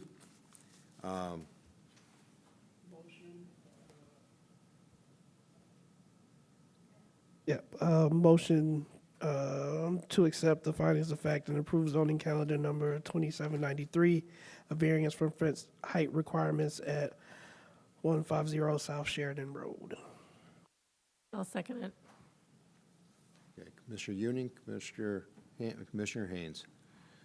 Okay, any other questions? If not, let's have a roll call. Haynes, Yes. Carlos, Yes. Ewing, Shepherd, Yes. Anderson, Yes. Yes. Grimes, Bill, Yes, motion carries. This board has the approval authority of that, so you're, go ahead, take your permits out and get it done. Thank you. Thank you. Thank you, good luck to you. Gonna be done soon. Awesome. Okay, let's move on to zoning calendar number 2796. Map amendment from R3 to R4 at 642 South Martin Luther King Jr. Avenue. City? Thank you, Chairman. Yes, the next 4 zoning calendar items are across 3 projects, but they're actually all from one applicant. I'll be presenting on the first project, and then my colleagues will take the other 2. But these first 2 zoning calendars, 2796 and 97, are for a project on the south side of the city at 642 South Martin Luther King Jr. Avenue. They're hoping to do a interior renovation to make a 6-unit building. They'll need a map amendment to do so, hence the 2 zoning calendar items. To give you a perspective on where we're talking about, we're at that star in the first ward, at the southwest corner of Helmholtz and Martin Luther King. So I'll start with the project overall. They're hoping to renovate this currently abandoned building. It used to be a 25-unit transitional housing shelter, Mary's Mission, if you were familiar with that. Without making any adjustments to the exterior of the building, they're going to rework the insides to fit 6 units in there. That is 2 one-bedroom units, 2 two-bedroom units, and 2 three-bedroom units of permanent long-term rental units. In order to do that project, however, they will need a map amendment. Currently, they're zoned R3 general residential. They need to amend to R4 general residential, because in R4, multi-unit dwellings are a conditional use. They are not allowed at all in the R3 zoning district. So it was determined that they can't really do 4 in that. It wouldn't have worked out the way they wanted it to. They're requesting this map amendment to allow them to go up to 6. If you're looking at this map, you might be noticing, wait, what's going on here? They're not next to R4. I thought you're only allowed to amend to properties that you're adjacent to, and typically that's true. What we try to avoid is called spot zoning, so to protect like cohesive districts that you all create and approve, we really only allow applications to amend to zoning districts you're next to. Since this is such a unique property in that it doesn't really fit the R3 zoning district, in that it is, a larger multi-unit building already, and it's so close to R4, the comprehensive plan, our attorneys actually did a really comprehensive analysis of this case to determine whether it was spot zoning, and they determined that no, it is not spot zoning. They have a very long legalese memo. If you're interested in it, I can tell you it knocked my socks off, but I'll save you the bore. Thank you. It's not spot zoning, so we allowed the map amendment application to go through. They're going to make some adjustments to the property to accommodate this 6 units of residential dwelling. The first is bringing the number of parking spaces up to 6. The code requires 1 parking space per residential unit. There are 2 already on the property. They're going to be building 4 more coming in off of that south property line. There also is street parking available on both sides of Martin Luther King Jr. Avenue and on the north side of Helmholtz.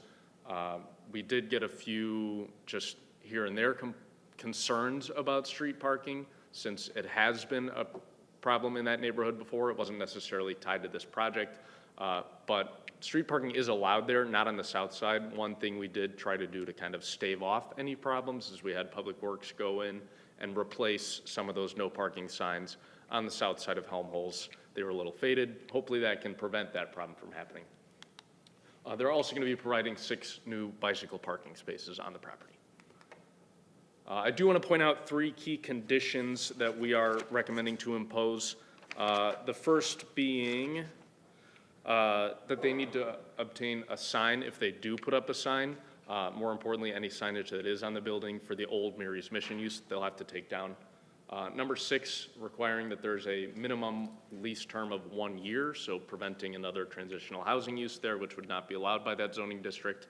And then number 7, the outdoor lighting by code, they're limited to 3,000 Kelvin. It's like the color of the lighting, just emphasizing that, and also saying that it needs to be dark sky compliant, so no spotlights shining straight up into the sky.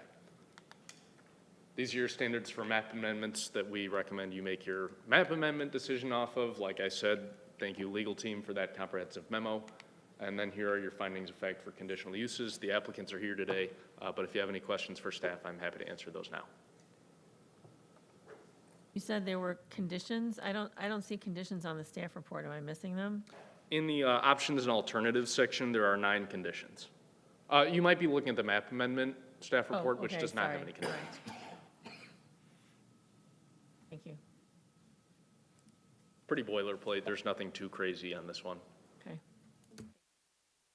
Thank you, Sam. Is the applicant here? There.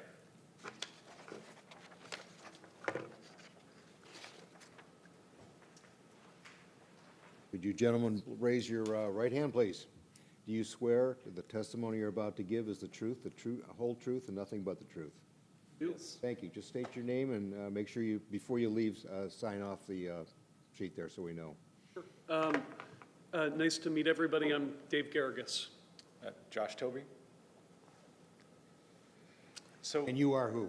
We're both owners, co-owners. Okay, all right. And maybe just a little bit more about us. So we've been investing in Waukegan for 18 years.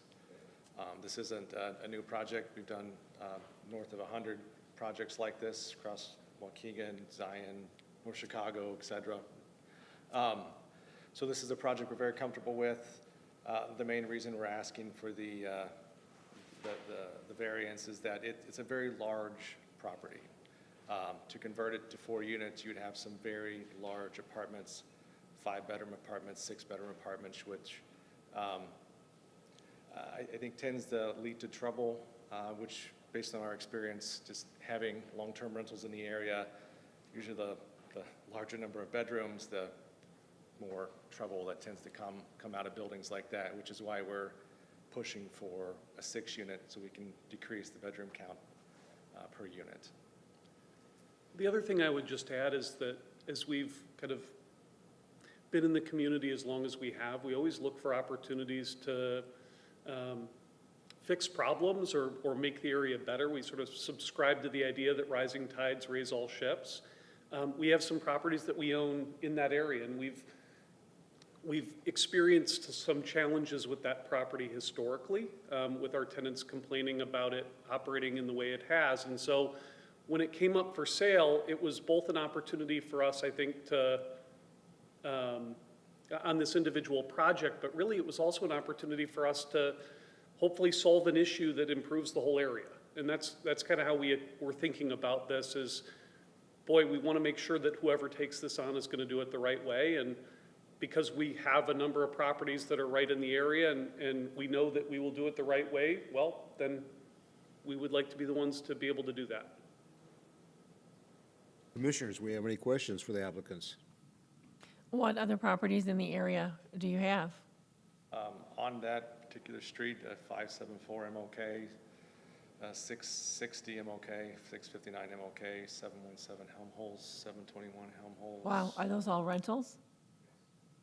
All multifamily, small multifamily rentals. Okay.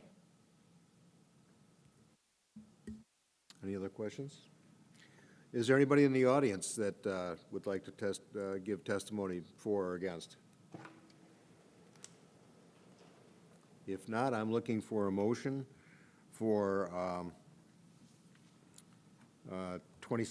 zoning calendar number 2797, conditional use permit for multi-unit dwellings at, oh, excuse me, the map, yes, excuse me. This is the zoning, this is a two-part. So the map amendment is number, planning calendar 2796, from R3 to R4 at 642 South Martin Luther Drive, Junior Avenue. Do I have a motion from the commissioners? Yeah, motion to accept the findings of fact and recommend that the city council approve zoning calendar number 2796, a map amendment from R3 to R4 at 642 South Martin Luther King Jr. Avenue. Commissioner Ewing, do I have a second? I'll second. Commissioner Carlos? Okay. Any other questions? Just a comment. As a someone who lived on 644 Glen Oaks for over a decade, excited to see the investment on the south side of Waukegan and look forward to more housing opportunities for residents. I know that's something that's desperately needed. Thank you. Let's have a roll call, please. Haynes, Yes. Carlos, Yes. Ewing, Yes. Shepard, Yes. Anderson, Yes. Grimes, Yes. Bill, Yes. Okay, motion is going to be a recommendation to city council, and they will meet on October 6th, right? Yes. At Congratulations, around good luck. 5 or? Around 5. Yeah, we'll do the conditional use staff. And so I'll make a motion. Okay. I'll make a motion to I'm reading here, to accept the findings of fact and recommend that the city council approve zoning calendar 2797, a conditional use permit for a multi-unit dwelling at 642 South Martin Luther King Jr. Avenue with the conditions identified and referred to in the staff report. I'll second it. Commissioner Anderson and Commissioner Grimes brought that motion to the floor. Any other questions? If not, let's have a roll call. Haynes, Yes. Carlos, Yes. Ewing, yes. Shepard, Yes. Anderson, Grimes, Yes. Bill, Yes, motion carries. Again, it'll be for the city council to do. We'll give our recommendations to them. Thank you very much, everybody. Thank you. Okay. Oh, thank you so Yeah, much. yeah. Thank you for your hard work there. Zoning calendar number 2798, conditional use permit for a laundromat at 608/610 North Avenue. City. Hello again, Commissioners. Hello. Zoning calendar item 2798 was put forward by the same applicants, so they will be coming back up here in a second. It is for a laundromat, or more specifically, a laundrette at 610 North Avenue. The surrounding zoning districts are more B2 community shopping and as well as R3 residential. I want to highlight where this is situated in the city. It's on the north side, kind of on an island of small commercial zoned properties surrounded by residential. As far as where the building itself will operate, the address for the whole building is 606 North Avenue, but this operation will only be in the top third, so 610 North Avenue. It'll have 1,300 square feet of floor space, so pretty small for a laundromat, but it could be complementary to a zoning item covered later tonight. They're planning to have 1 to 2 staff members on the site during peak hours, and they only expect 8 to 12 customers to be on site during peak hours. Something of note is that there's going to be no on-site parking. The red area outlined is the extent of the property, so the property lines are where the walls are. You might think that it extends to the back. It does not. So the property will be totally reliant on street parking on North Avenue and Franklin Street. And on both of those streets, the parking is only on one side. So I included a picture of the property in question as well as the parking opportunities. The property in question is the old Art Pie building. It's going to occupy, or the laundromat is going to occupy the northernmost unit. And you can see to the right on North Avenue and to the left on Franklin where prospective customers would be expected to park. Here's a site plan for the proposed laundromat. Nothing too out of the ordinary, just what you'd expect. Bathrooms, washers, dryers, places to sit and fold clothes. Some key conditions to highlight that will hopefully make it fit in better with the residential around it. Besides this, it's more of the, pretty standard conditions like must maintain a business license, must adhere to all local and state ordinance. This also has the condition pertaining to sign permits and that new signage needs to be, go through the permitting process. All exterior trash receptacles need to be screened, so that shouldn't be an issue. And yeah, here are the findings of fact, and I'd be happy to answer any questions that you have. No questions? Thank you, Sam. Is the applicants here? You again? Hello again. Do I have to swear in again? No. No. Okay, you're sworn in. Go ahead. So this is actually along the same lines as what we talked about before. We own quite a number of properties in the area, including the building that's actually right across the street. That corridor, I guess two things caused us to go down this road.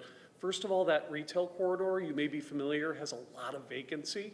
And so, we've generally found that where there's vacancy, there's more issues. And so we like the idea of being able to help solve for some of that and to bring in, good businesses, things that can serve the local community. The other that really made us interested in this, and then there'll be another kind of site just down the street that we talk about for laundromat use, all of our tenants in that immediate area have kind of expressed to us the desire for a closer laundromat.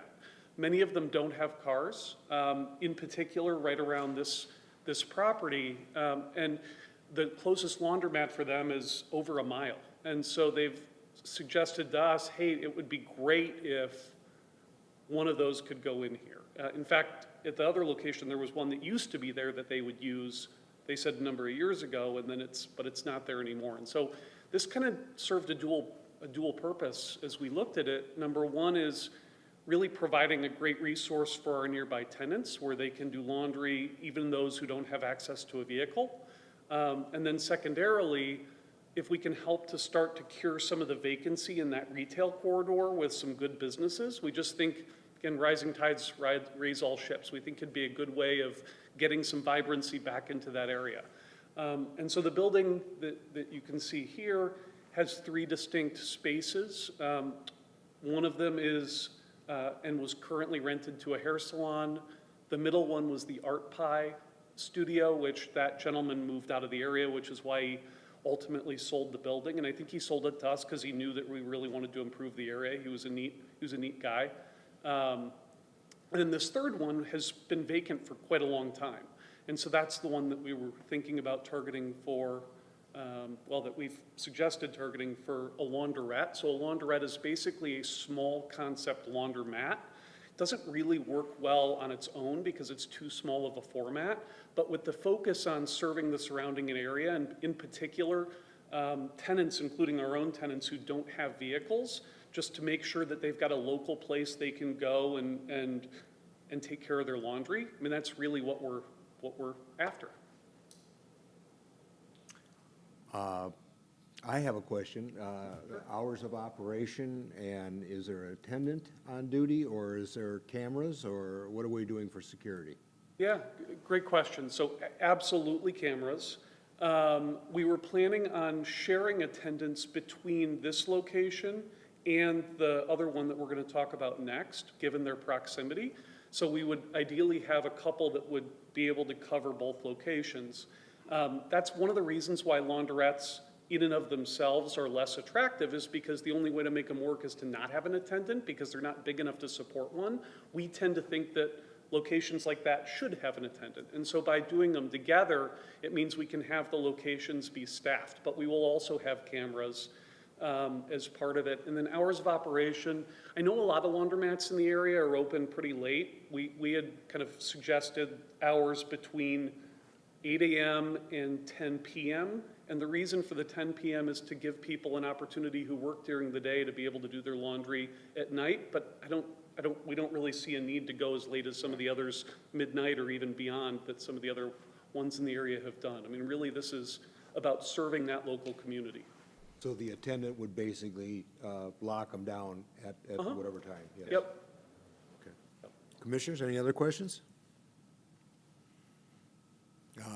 Is there anybody from the audience that would like to speak on this matter, for or against? I actually did have one quick Okay. question.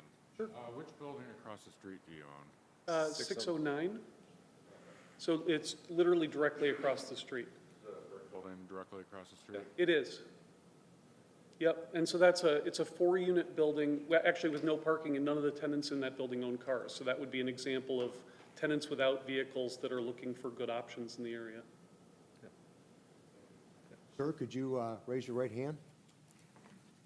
Do you swear the testimony you're about to give is the truth, the whole truth, and nothing but the truth? Yes, I swear. Please state your name and your position on it.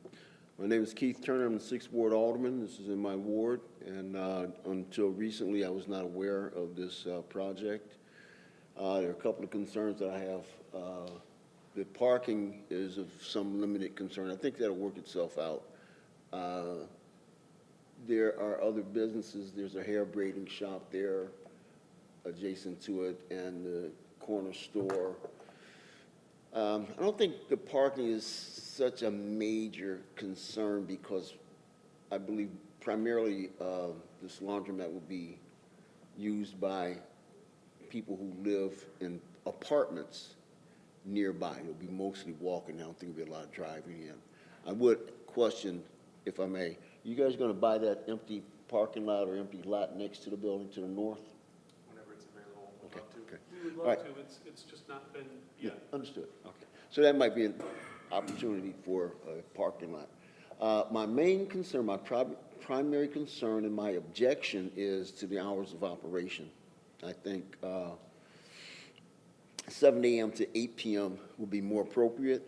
I know a lot of folks over there work, and you've got machinery running. We've got apartments upstairs. I know these are your tenants, but and that kind of goes along with some of the other laundromats are doing. We have one up on Glen Flora 900 block. We'll call it 912, 914 Glen Flora. Those are their operations. Similar situation in that laundromat is in a commercial / residential area. It's in a residential building, and their hours are 7 a.m. to 8 a.m. So I would, I'd be supportive of a 7 a.m. to 8 p.m. Hours of operation. And then if ever the opportunity arises, maybe you can build that parking lot, whatever. So, okay? But that's my comment. Commissioners, do we have any questions for the witness? No, but I have a question for staff regarding what Mr. Turner said. I'm looking at the zoning map that you provided us, and it doesn't seem like it is in a residential area at all. It seems like it's surrounded by business all around. So I guess I'm questioning, is it in a business district? So I suppose the point I was trying to make is that it's particularly isolated in a larger context. This area in particular is meant to service small neighborhood-oriented businesses like a laundromat. So B2 is meant for this type of a business? Because Yes. it is a laundrette rather than a laundromat. Yes, so, I mean, I suppose a laundrette is a less intensive laundromat, and that would also fit in a B2. So do we know what the hours of the convenience store are, by any chance? I can I am Google it not too. quite aware, but staff can help me out on that. And the hair braiding shop, I'm just curious what their business hours are.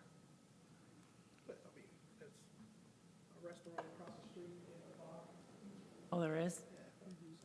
Okay, well. Oh, yeah, Louis. That's the next one. Oh, that looks like. So that's Okay. Forrester. Okay, So that's a restaurant. sorry. No, you good. I don't live on the side. I'm We're sorry. having taps open till 1 a.m. Okay.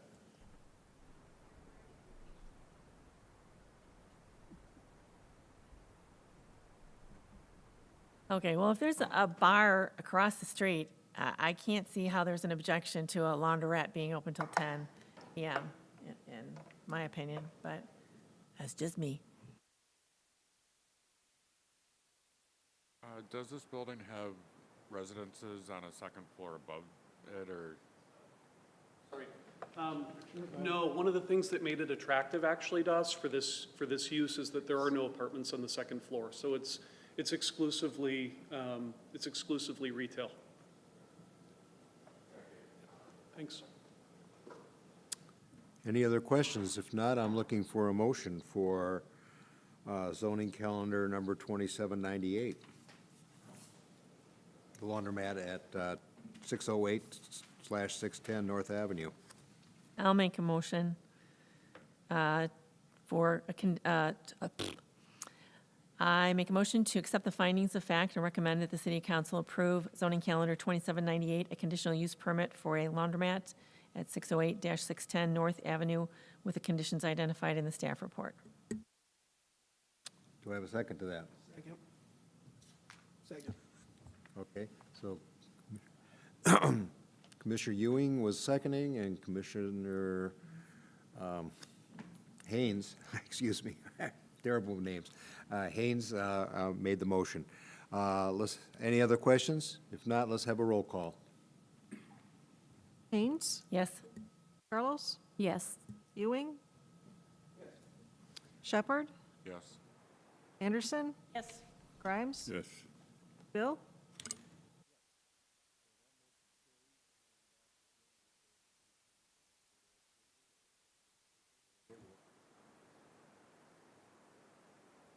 Meeting would be October 6th, that you have to be there around 5 o'clock.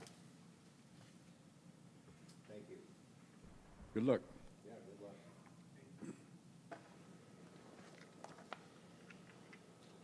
All right. Our next calendar item is Wasn't ready. 2799. So this is a conditional use permit for a laundromat in the B1 zoning district. So this is located a little farther north than the last one at 1000 North Avenue. This is in the 6th Ward. This zoning is the B1 Neighborhood Convenience District, so similar to that B2 district, kind of geared towards servicing the neighboring residential areas with, small restaurants, stores, laundromats, things of those type that serve those local needs. The previous use was a dentist's office. Again, this is kind of in the northern area of the city. This is kind of what it looked like last fall. If you recall, there was a tooth on the side of the building. It kind of got covered up by some shrubbery at one point. This is what it looks like today. The applicants have already begun some interior and exterior renovation. The planned hours of operation are 7 a.m. to 10 p.m. every day. The expected customers is about 12 to 20 at peak times. Similar to the laundrette, that's where they'll be sharing that staff person, so 1 to 2 staff. The proposed improvements are interior renovations, new lighting, new signage. There's no work planned to the parking lot at this time. With the parking lot, it is currently a legal non-conforming parking lot due to the insufficient landscaping areas as well as the drive aisle width. So since no alterations are being proposed to that parking lot, the applicant has submitted something called a site plan review. Typically that goes to the Development and Review Board for approval, but since this application is going forward to City Council in order to streamline the process so they don't have to go to as many meetings, City Council would have that authority to approve that site plan. So something for you to review and consider in your decision making, but you will not necessarily be making a decision on the site plan itself, just the conditional use. It is your prerogative though that you can propose conditions on conditional use permits like this that could include the parking lot that would then go through that site plan review. I do want to talk a little bit more about that parking lot. This is the proposed parking lot plan. This provides 14 parking spaces. There's currently 3 driveways ranging from about 33 feet wide to about 36 feet wide. I've also put our standard up there for parking space size as well as aisle width. So a one-way aisle can be a lot narrower than a two-way aisle, for example. This, because the parking spots are perpendicular, would be considered a two-way aisle. The requirement through the UDO would be a 24-foot wide aisle. They're currently providing 3 to 7 feet wide aisles. If you recall with that previous dentist use, there wasn't fully utilizing those 14 spaces, so slightly less of a concern, but if those 14 spaces are being utilized, there is some concern about as cars back up to get out of their spot and leave, potentially driving over the sidewalk where pedestrians would be walking past. So something for you to kind of review and consider. Staff has drawn up a alternative parking lot plan. It's a little faint up there. This does reduce them down to about 10 parking spaces, but it does increase that aisle width to a 7 to 12 range, which aligns more with that one-way aisle width requirement per the UDO. So again, this reduces that parking, but provides a little bit more space for cars to maneuver without impacting the public right-of-way and the sidewalk. This also could help potentially allow for an area for their trash receptacles to be enclosed by a fence, for example, to help provide some additional buffer with that. I do want to mention a few key conditions. The applicant will be required to obtain a sign permit for any signs that are associated with the building or the establishment. We've also conditioned that any trash receptacles will have to be fenced with a privacy fence, 6 to 8 feet tall, depending on their trash receptacle. We've also conditioned the outdoor lighting shall follow dark sky compliance, so this helps with light trespass and light glow overflowing onto other properties that keeps it confined to their property to help reduce that impact on neighbors.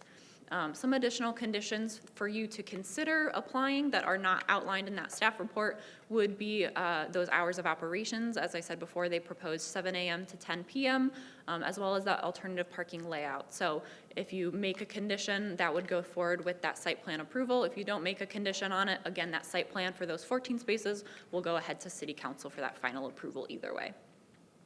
Are there any questions for staff at this time?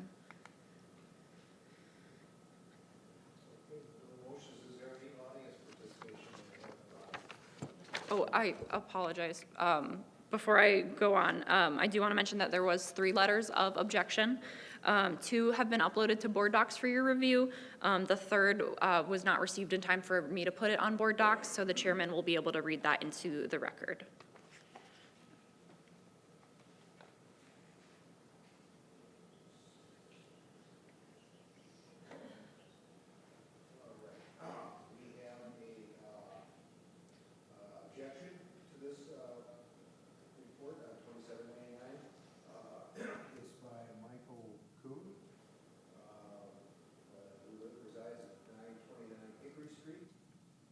Illinois.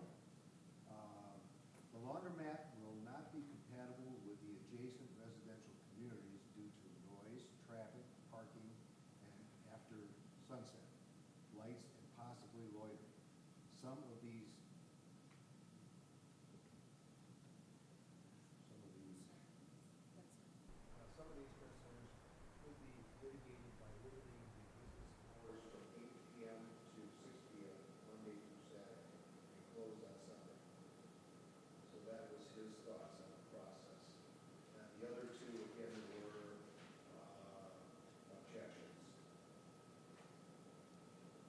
And those That were, was in the public record.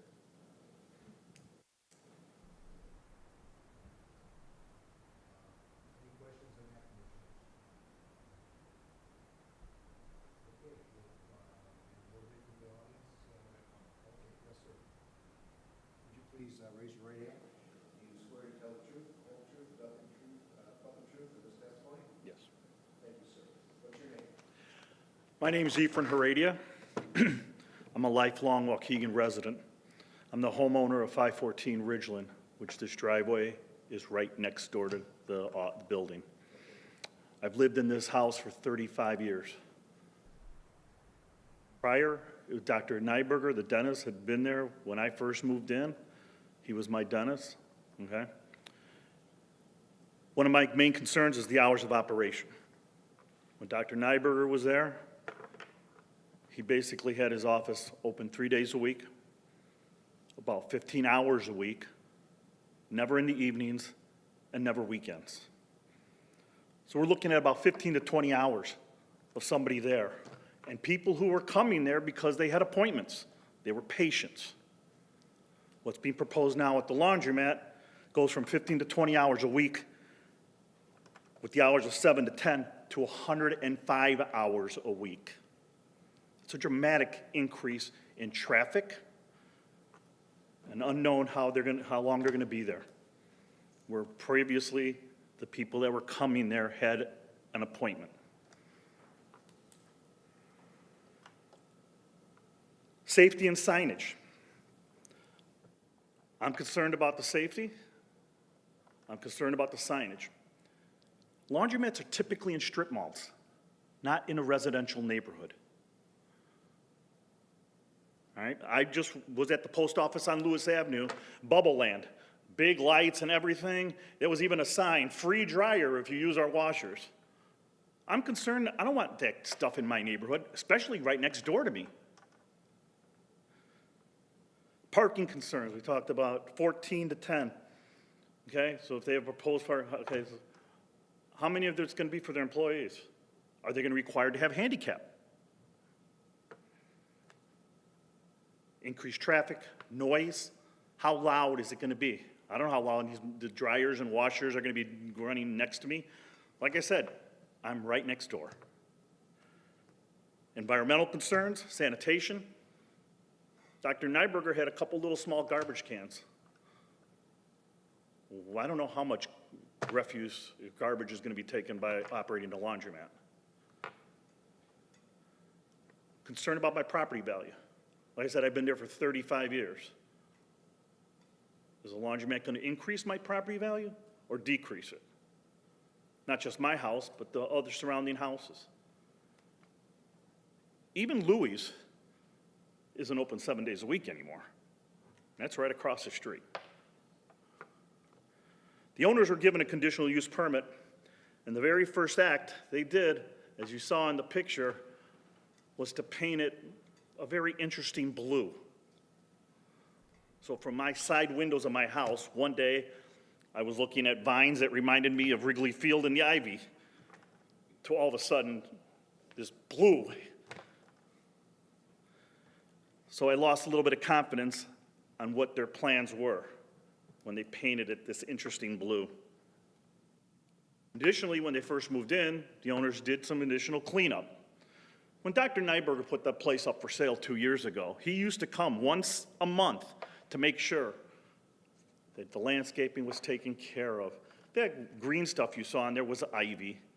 But he would come, he would cut the grass, the little grass he had, he would trim.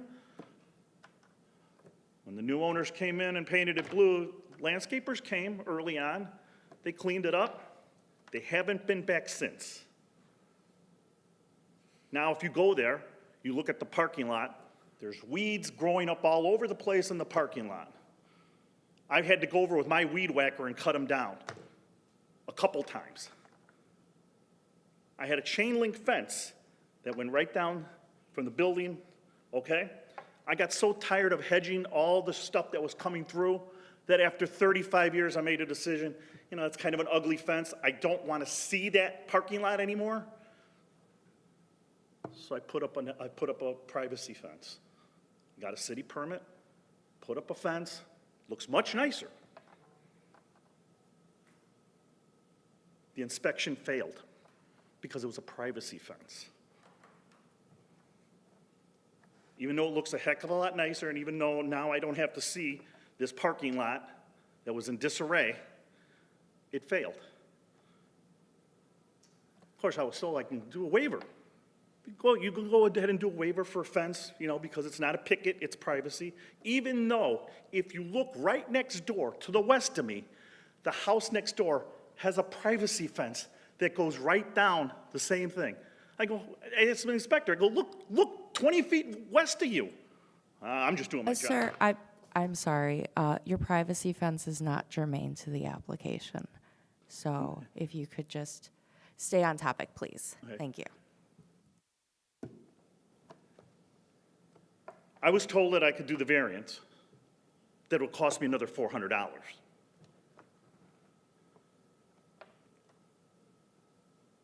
I do not feel that I should be required to pay the fee for the variance for people who want to open up a laundromat next to me. I'm requesting that that fee either be waived in its entirety, or the business requesting be physically obligated to pay for that waiver. Like I said, I'm concerned. This is a neighborhood. And as you can see from the other objections, I don't feel at this time, I'm not totally against it. There's an empty building and a building or a business. But I don't want it open from 7 to 10. I don't want bright lights all over the place. So I'm asking that you consider adding additional conditional uses before you make an approval. Thank you.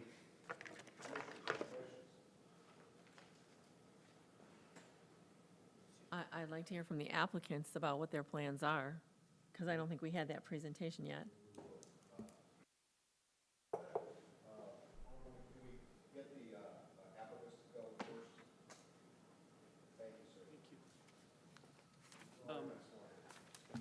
Thank you. We want to be good neighbors.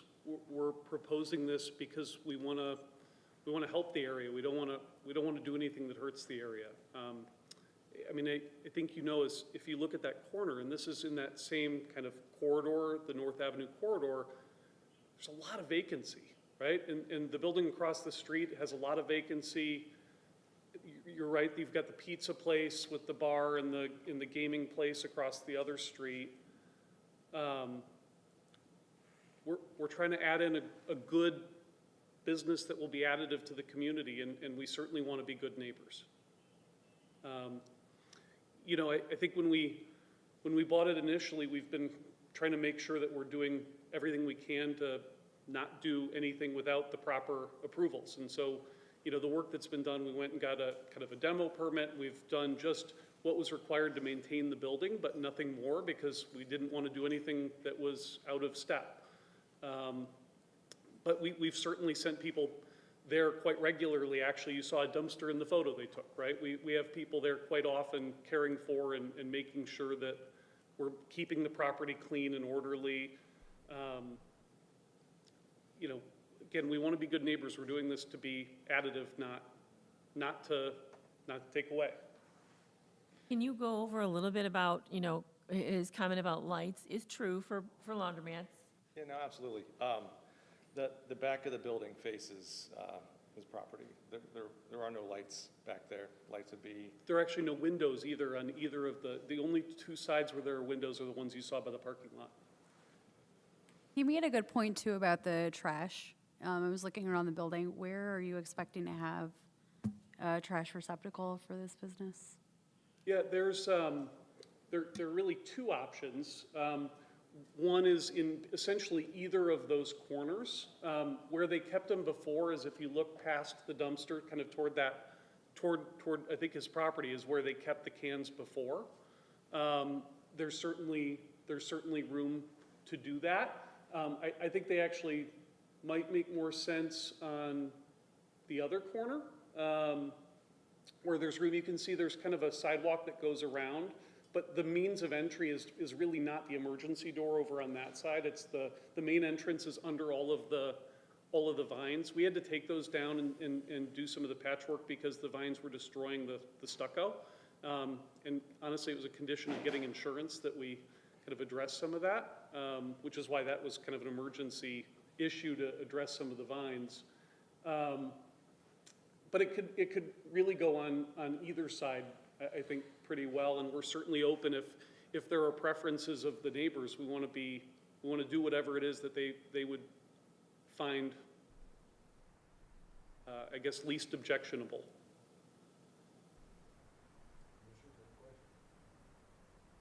But so, just back to the lighting situation.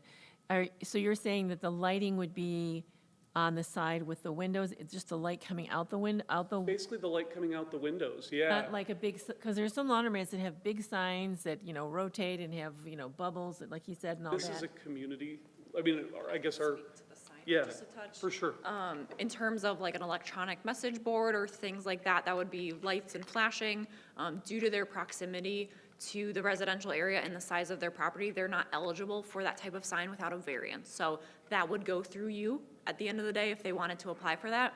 So if they decided later on that they wanted a big flashy sign, that would be your prerogative to be able to approve or deny that in the future. We don't though, like we're not gonna ask for that.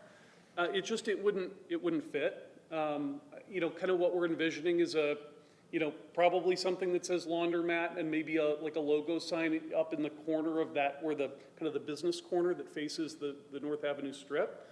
But it would be something tasteful, not flashy, no neon, that's just, again, we own apartments in the area. We don't want that either.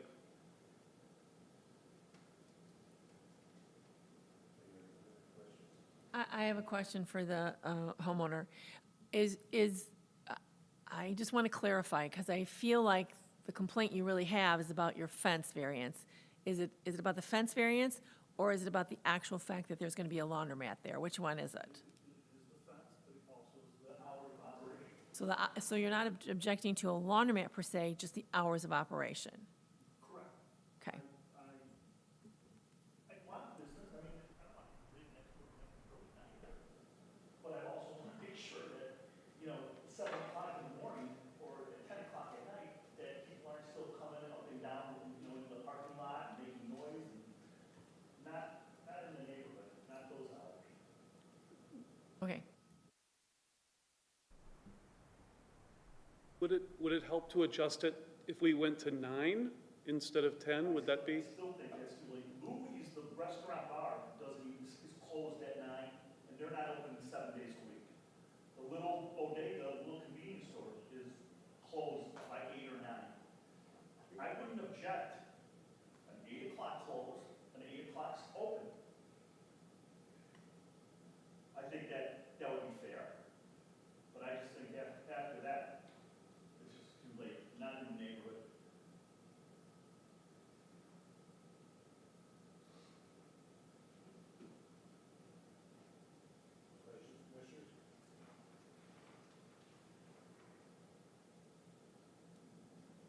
So do you believe this would be something that could be worked out, one way or another? We do, yeah. We hope so. Again, we want to be good neighbors. We're trying to do this not to cause problems, but to help. Let's hear from Bill. Sir, you've already been sworn in, just go ahead. Thank you. So as I previously commented, I would be, I think, 8 p.m., 7 a.m. to 8 p.m. operating hours would be a better fit for the neighborhood. I've had a lot of comments from neighbors about the color of the building. I'm not going to, I don't like it either, but that's not my building, and beauty is in the eye of the beholder. You like it, it's your building. So, but yeah, my main concern is the hours of operation.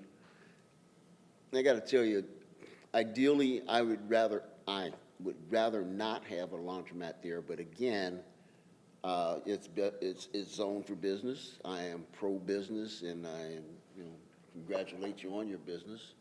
So the only objection or recommendation I would have would be reference to the operating hours, as I described. 7 a.m. to 8 p.m. I think would be best.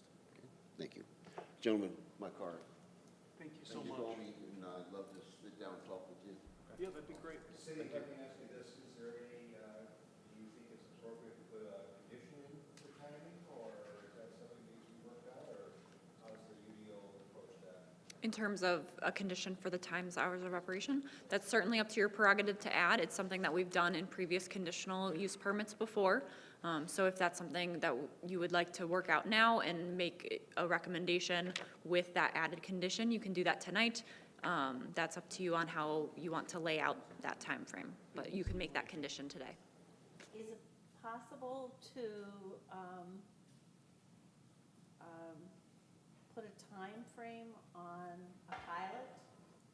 So we'd go with the time that's proposed, see how it goes for 6 weeks, 2 months. I'm assuming it'll take almost a month to get some semblance of business, but I hate to put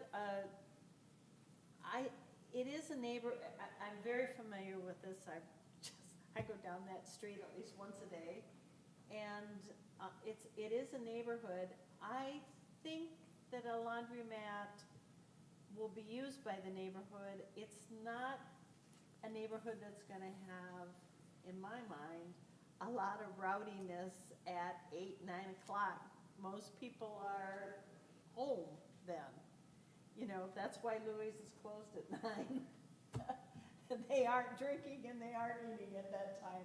Hey, when we go to dinner, it's 4:30 in the afternoon, unfortunately. Well, we did, Teddy, we did do that. I guess I'm asking, can we put a pilot time and come back to have a report like we've done with other businesses? We did that with that banquet hall, yeah. Yeah. And I don't know if it needs to be 90 days, if we did 60 days, 2 months. I don't agree with being open till 10 o'clock, but none of the other businesses over there, especially when we look at the number of hours compared to when it was back in Niagara to this. It's 10 o'clock is too late to have So 9 o'clock and see how it goes? Yeah, that's something that you can certainly propose as a condition, 7 to 9, whatever time you're looking at for the first 90 days, 6 months of operations, however you want to look at it, and then have them come back to a Planning and Zoning Commission meeting to kind of discuss how it's gone. Some similar conditions have been proposed So before. 90 days from opening? I don't think we should put a time restriction on it right now. I feel like we're arbitrarily making a decision based on not having any data as to how things are going to go. We have one homeowner who's opposed to it here. We have 2 letters that don't agree. But I feel that these business people obviously have invested much time, much money, much effort in Waukegan. It seems as though they have the overall best interest of Waukegan at heart. And I think that we should listen to the neighbors and accommodate them. But first, let's give them a chance to see how it goes based on how they would like to start their business, I think. I think I'm also responding to the fact that the alderman of the ward made a request. So it's not just the homeowners, it's the alderman of the ward. And so I'm But that's based on what? opposing it, but whatever. And I'm not making a motion, I'm Right. having a discussion. Right, I agree. And I'm just saying, I don't think that, I understand that the alderman has an opinion too, but I feel like we need to give these people a chance to prove whether it is going to be a hassle for the neighbors and a detriment to the neighborhood. I'm sure in 90 days, we'll hear from neighbors if there's a problem. I mean, that's just my thought. And I would like to remind the commissioners that we're not approving this, all we're doing is making a recommendation to city council. So some of those deals could be feted out at that time. I do want to note also condition number 8, the property is subject to review and assessment by the Planning and Zoning Commission, commencing at the time of the approval of the conditional use permit. So in 90 days, if you don't set a time limit, perhaps, in 90 days, you can call them back in if you start hearing concerns, or in 60 days, or that is your prerogative. Again, condition 8, you're subject to review and assessment by the commission. Call for the motion. Yes, do I have a motion for zone, what's that? Oh, yes, sir. If it's okay? Sure, yes, sir. I Go didn't ahead. mean to interrupt. Go ahead. I guess I would just say, we really do want to be good neighbors. And so if the right answer for the neighborhood is to do 8, I mean, ideally, we would do something in the middle like 9, but, I mean, we're willing to give on it because we want to be good neighbors, right? I mean, again, we're doing this for the community. So if that's helpful, I just want to throw it out there. Like, we're not trying to push any limits here, right? We're trying to do good, not cause problems. I appreciate that, sir. And like I said, this is a recommendation to city council, so it's not approved or disapproved at this point. I would say they could start with a fresh thought on it and get more input to it. So, Chairman Bill, I yes. would just like to remind you that if you guys want the reduced parking, you'll need to mention that as an additional condition. Oh, yes, as far as the parking change, where we wanted to use the diagonal, everything like that, how do we want to address that? If I might? Yes. I totally understand the sort of interest in making sure it flows well. We actually brought multiple cars over there and tried pulling in and out. And I mean, what we're proposing is basically just to keep it the same as it's been for quite a long time. And I think it works pretty well. If we need to make a change, we can certainly do that, but I think it would be better for the business to have the more parking spaces, and I guess we're just asking that it operate the same way it always has. It actually operated as diagonal spaces. It was my dentist too. Commissioners, any questions on that?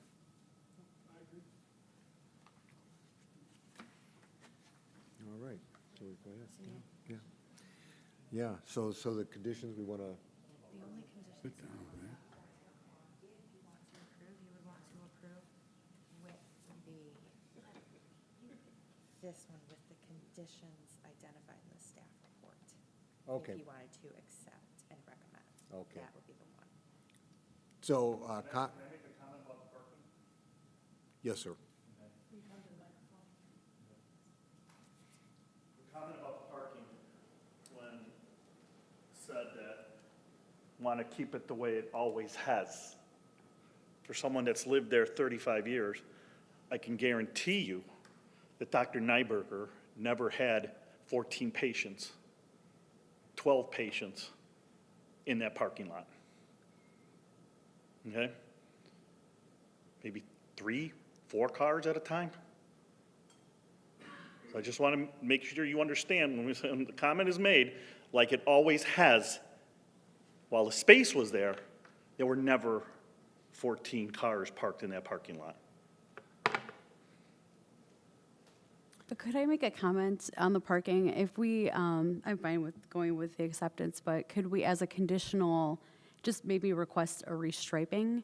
So there is some direction on how to park in the lot? For sure. We didn't want to change the layout. Oh, sorry. But yeah, our plan would be to do seal coating and striping once we knew the layout. Okay, thank you. I support giving the business the most flexibility, right? Was striping a condition or a recommendation? No, they're going to do it. Yeah, but I mean, as far as the conditions.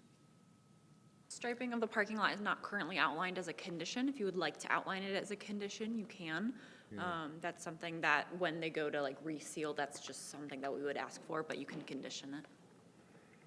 Well, Commissioners, if you want to, we need to have I'm looking for a motion for zoning calendar number 2799 for the laundromat at 1000 North Avenue. If you want to add conditions to it, this is the time, whoever makes the motion. I'd like to motion to accept the findings of fact and recommend that the city council approve zoning calendar number 2799, a conditional use permit for laundromat at 1000 North Avenue with the conditions identified in the staff report. I'll second that. Okay, we have a motion. Let's have a roll call. Any more questions? Roll call, please. Haynes? Yes. Carlos? Yes. Ewing? Yes. Shepherd? Anderson? Yes. Grimes? Yes. Bill?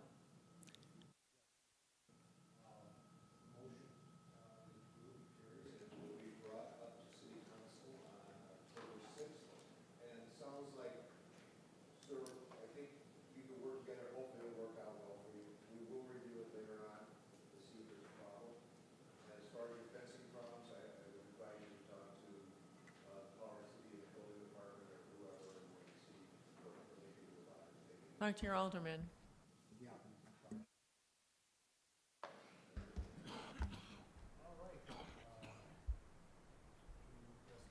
I have some old business. Can planning and zoning staff give us an update on the fan steel fence? I can. I drive past it almost every other morning. It has been converted into a ornamental fence.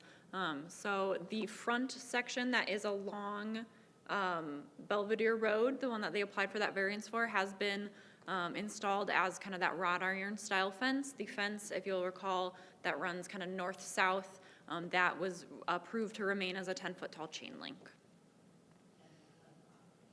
And Glen Rock, we are waiting for an application from them for a vacation. So their fence right now extends into the public right-of-way. So they're not allowed to have a fence there. There is currently a fence there. So they are applying for a vacation to essentially take on that city property as their own. That application will come before you eventually. They have their application and their plat of vacation completed. We're just waiting for them to submit at this time. That way then, once that property becomes theirs, they'll be able to fence it in legally. That fence currently is non-compliant and new. So that is a code compliance concern right now that we're working with on. So something that you can address when that vacation comes forward to you as well. Thank you. That's good. That's what we should do. So, do I have a motion to adjourn? I so move. Second. Aye. And we'll see you October 7th. Tuesday, October 7th is our next meeting.